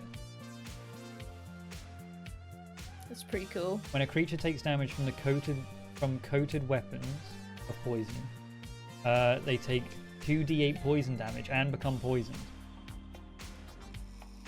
That's very cool. Pretty nifty. Pretty nifty. Does fit as well. Could just secrete just like this poisonous, just ichor. You just use that and just... Yeah, we're playing D&D, the only place where you can use the word ichor. Ichor. I love that word. Ichor. So good. Second chance. I can force a creature to reroll an attack on me. I think some of these are cool, but also not quite wood elf magic. No. I think I'm going to go with ability score. It's cool, but ability score sounds better. In which case, I'll just go with what are my stats at the moment? Abilities, 16 dex, 15 constitution. If I'm playing the numbers game, I'll increase intelligence and constitution. But I'm playing the Mire game. The Mire game. Keen Mind or Poison works. Check Warcaster. I get extra attack as well, which is really cool. Oh shit, yeah, you do. So if I have a crossbow... If you have a crossbow, you can't... I don't think you can extra attack a crossbow, can you? Really? Unless you have crossbow expert. Because you'd have to reload. True. Oh yeah, cause it's a turn to reload, isn't it? I did it for years, but I also had a custom crossbow.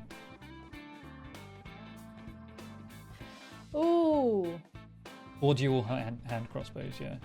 Dual wield hand crossbows. Or use gunner feet. What's the gunner Take the feet? poison one, that is very Mire. Yeah, you're right. I think you're right. When you're right, you're right. I think the poison one is cool, actually. Dual hand crossbows.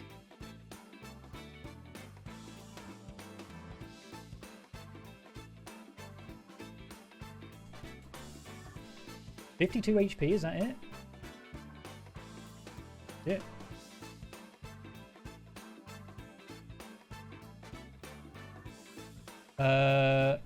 And there you go. That's my dude. Blow dart spitting bees. Spikes that shoot out of your hands are reskinned hand crossbows.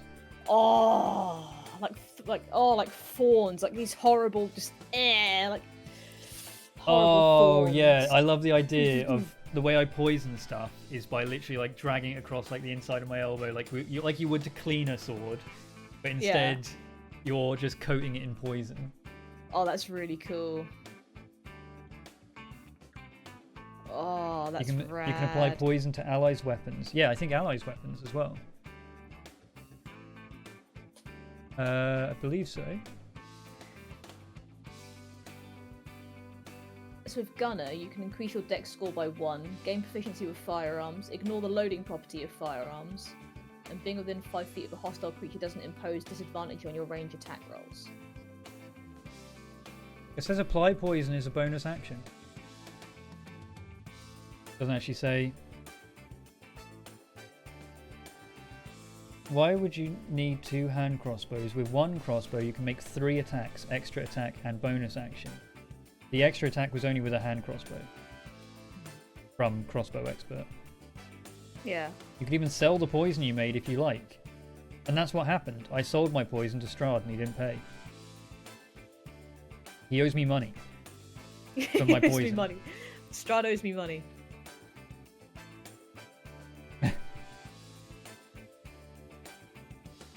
Wait, are you going to be spellcasting if so the poison is useless? No. No. Think of it this way. The Mire is going to be standing next to the Mire. And the Mire is going to be shooting crossbow bolts coated in the Mire's poison. So cool.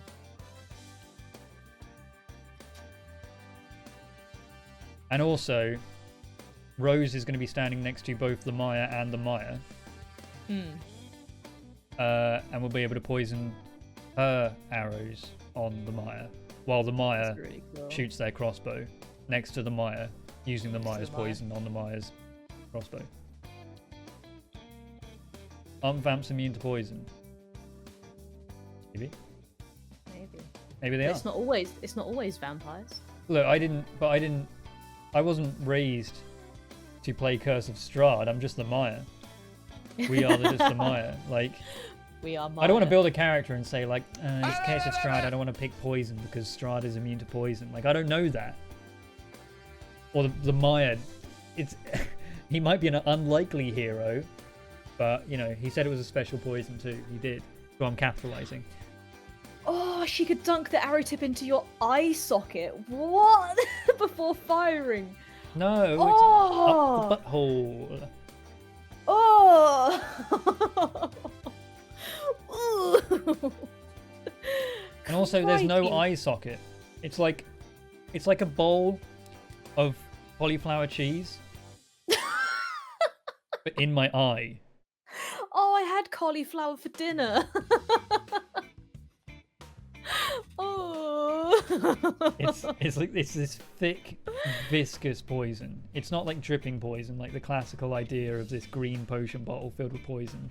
It's thick, and it doesn't drip out of me. It kind of globs out of me. Is that the right? Oh, it's like pus, like pustules. It's like, But thicker.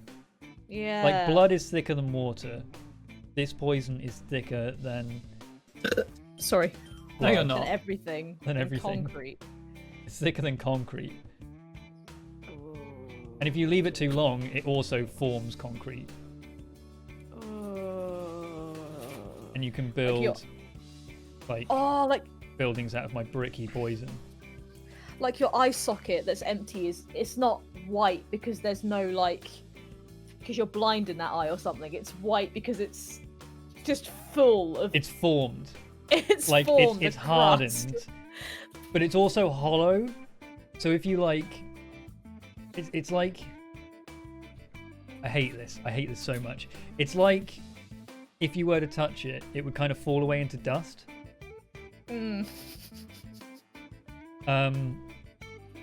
Or it would just start to shatter in a way. It's a solid block of poison. It's this dusty poison. Like tapping an eggshell. No, not quite.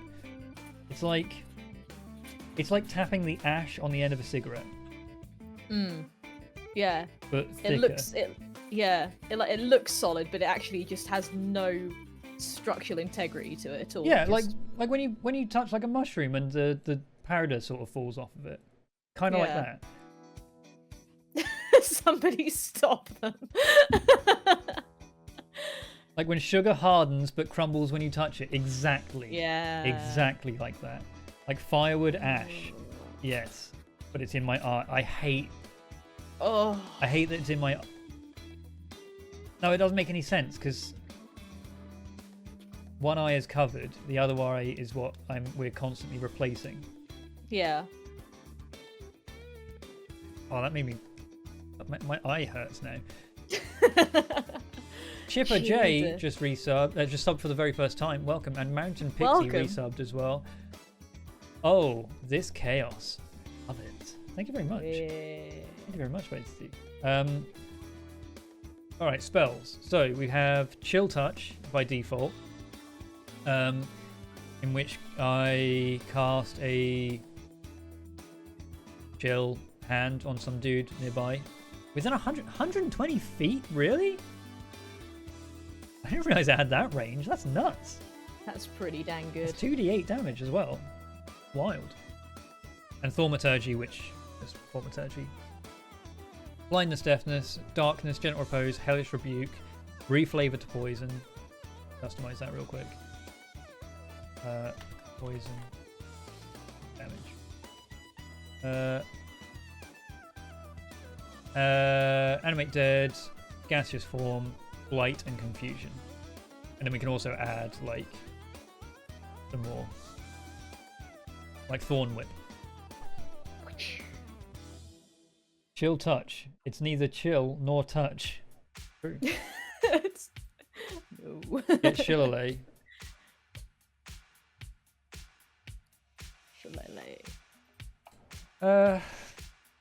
It makes it a magical weapon. I think I need to see what equipment Mark will give as well, because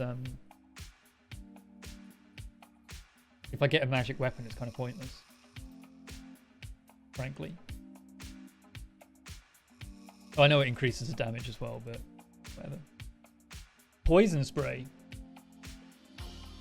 Ooh. Absorb elements. I like that. That's cool. Detect earth tremor. Entangle. Oh, good berry. Good berry. But what you're giving them is just, it's not good looking shit.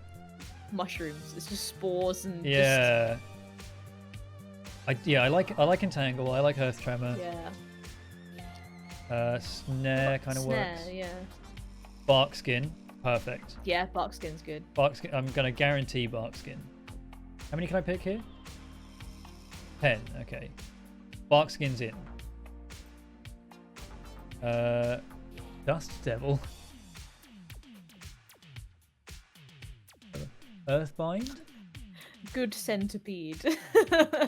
Oh. Oh. Oh, it's just bugs. Oh, it's like the Lion King. Locate animals or plants. Yeah, that's a useful spell.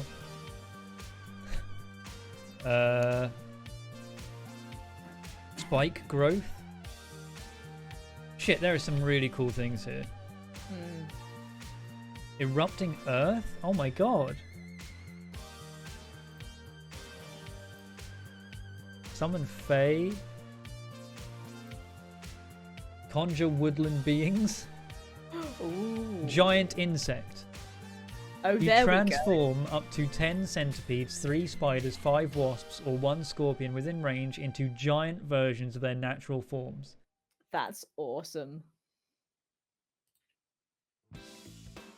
What spells have you got, by the way? I haven't had a look. I'll have a look in a second. Let's see. What have I got? Okie dokie. Spells. Okay, I've got Mage Hand, Thaumaturgy, Fairy Fire, Darkness, Hellish Rebuke, and Web. By default, yeah. What new ones can you learn? Let's have a look. I think you've got very similar to Ooh. Druid stuff. Yeah, I've got quite a few. Like Absorb Elements, Alarm, Animal Friendship, Beast Bond, Cure Wounds, and Detect Magic. Goodberry, hello. Fog Cloud, Ensnaring Strike, Detect Poison Disease. Oh, that's a good point. You can't swap spells out. No. So what you pick is what you get. Pass About Trace. You'll also have things like Entangling Shot, I think it's called, and Hail of Thorns, and a lot of crossbow specific spells. Hail of Hunter's Mark, that could be really handy. Hunter's Mark is wild. Yeah. It's so good. We'll take Hunter's Mark for show. Volley of Arrows, yeah. Zephyr Strike, I think Araya had Zephyr Strike, right? I think so. Cordon of Arrows, what's that? We have new art on the Discord already. Jeez.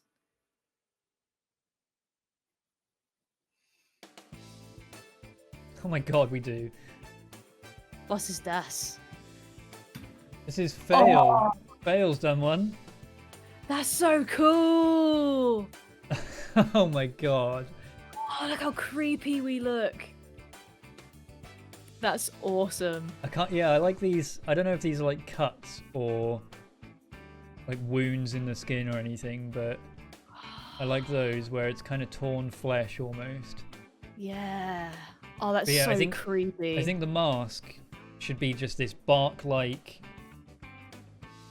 Like, what would happen if you were to get hit with a snowball and then pause the frame the moment you get hit with a snowball, but then replace the snow with bark? You know, where it's kind of just this spray of wood and tree spilling over the side of your face. Could it be like tree like growing out? Like a tree is like planted in like maybe like your shoulder or something, and it's growing like up through your shoulder, like into like your face, and it's like spreading around like. Absolutely, it can. Like when a tree eats a bench, it's like that kind of thing. Yeah, exactly. Oh man, that's so cool. I wonder how Mark is going to introduce our characters. Yeah. I'm intrigued. Maybe it's Like, do we literally just fall out of the ground, like rise up from the ground, like, or maybe we walk up and we look like one silhouette, and then suddenly we like split into crack two. apart. Yeah. It's really cool. I love it. Oh my god. It's like in Toy Story at the end when all the toys rise up. It's like that. Your druid has to have a mushroom cap for a hat. Come on. Aww. These guys walk up and Rose is like, fuck that, and shoots them in the face. Yeah.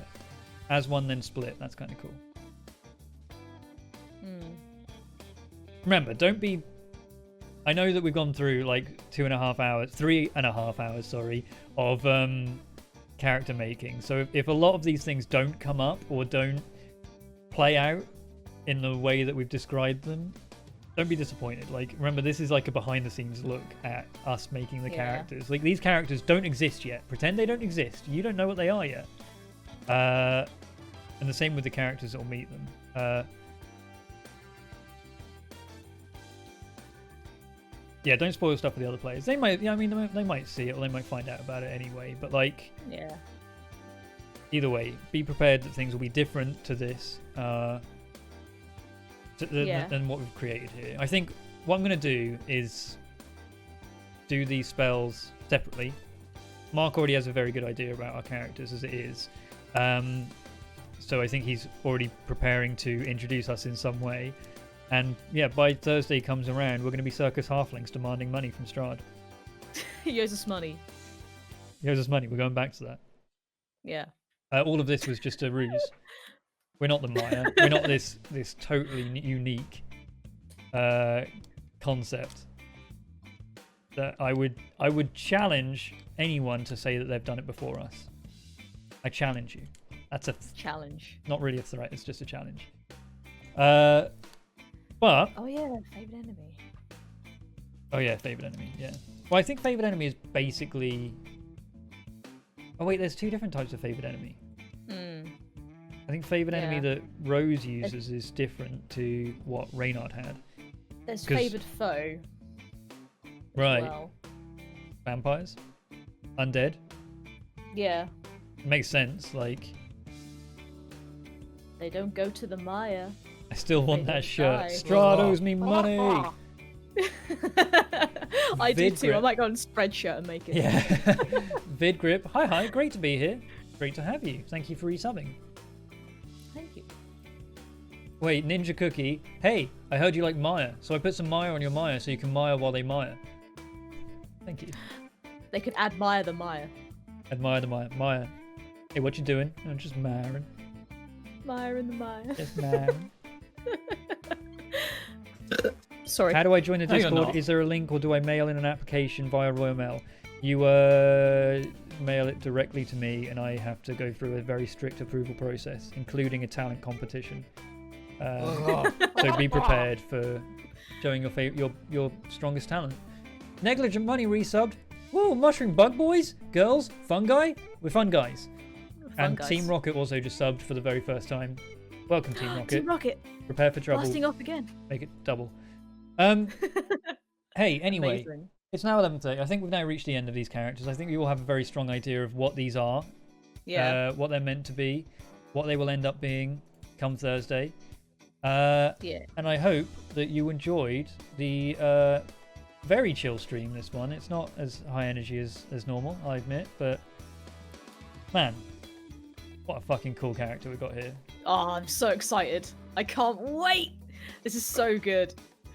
So cool. And I hope you are excited for Curse of Strahd on Thursday when we will see these characters for the very first time in action.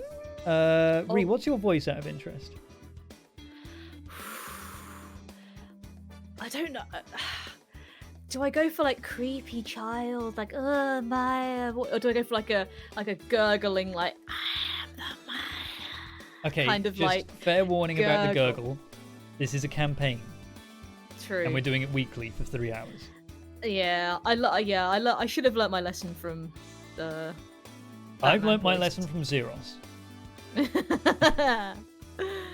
But like, I don't know, something just 2 super hours, yeah. creepy. But I don't want to do like. I don't know. I don't think What it are you actually fucking matters thinking? what voice we do, right? Like, because as long as we're both saying it, we are the Mire. We are the Maya. We belong to Barovia.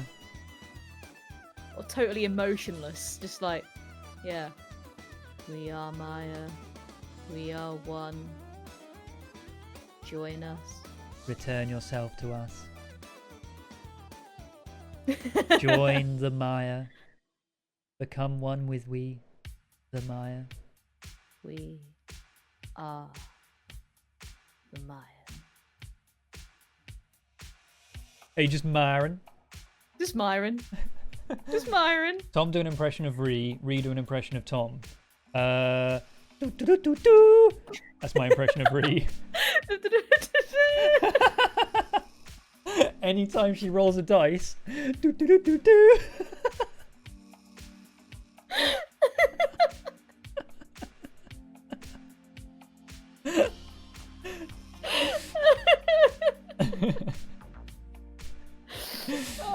Listen to the episodes. Listen to the episodes. He's not wrong.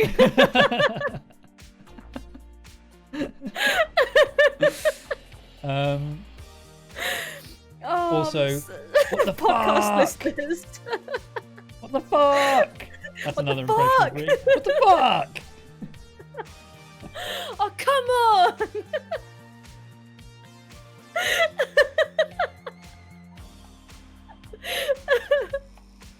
After one of Oh. you speaks, the other whispers the last word. That does kind of work. Hang on, I'm trying to think of what song has something like that. like an echo at the end of the line, then we could just do the song. Killing in the name of. Of Beastie Boys, is it? I'm trying to think of a Beastie Boys song. I've suddenly gone flat on that one. Oh. Anyway. Oh, is there new art in the Discord? Apparently there's some new art in the There's Discord. new art again? Oh, okay. Oh, hell. I've seen the thumbnail. Oh, that's really cool. That falls into the kind of jester traveling circus thing that we had before. That's very cool. Oh, I love it. Oh, this is so cool. That's very cool. That's very cool. Oh god, Man. I'm so excited.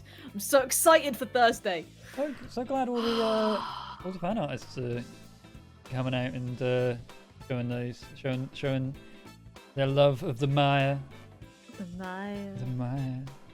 Maya. What if we had like 10 different voices? Ooh. What if we do the inhale speed? Hello, I am the Mire. Level Would you one, like to join the Mire? join the Maya. I am hungry for a cheese pizza.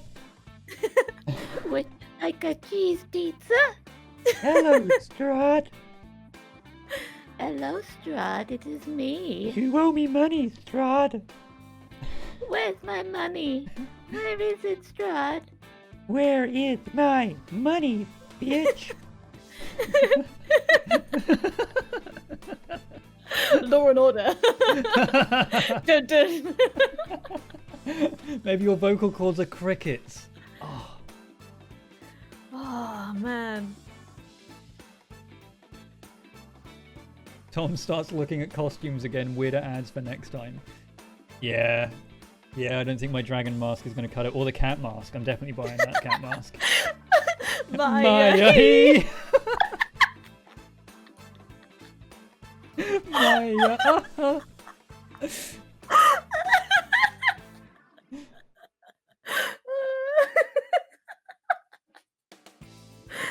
Oh, that's really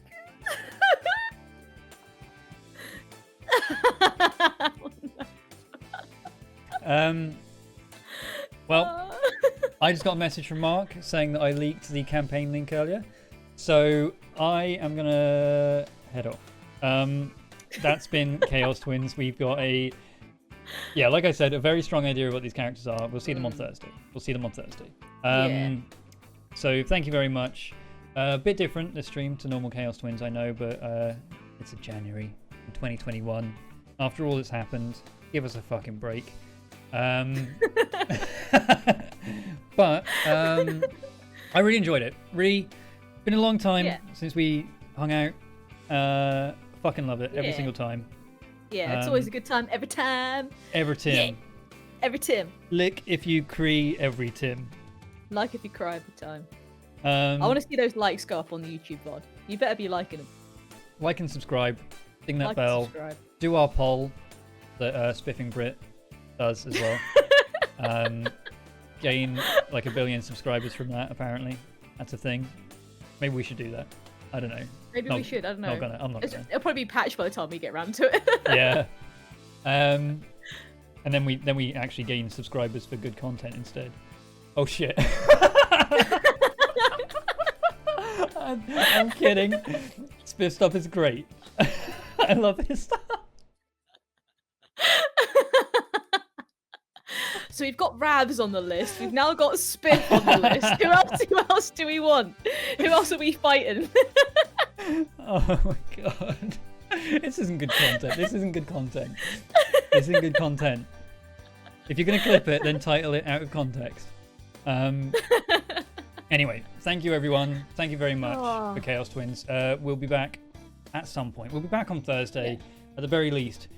But we'll be back on Sunday for episode 100 of Heroes. 100. It's wild. The big 100.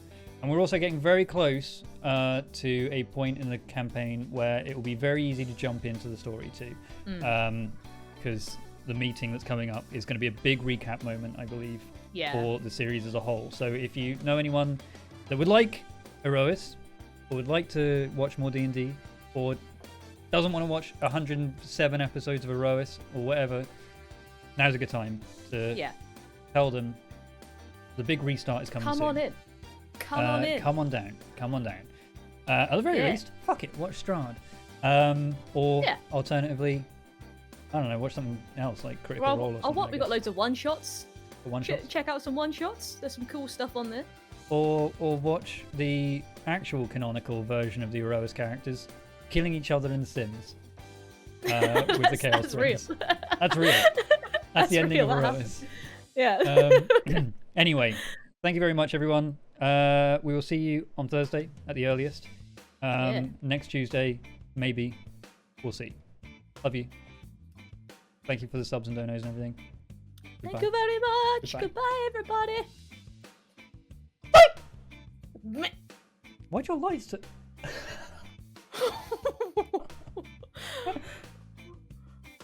Ooh. Oh no. Bye. What did you do?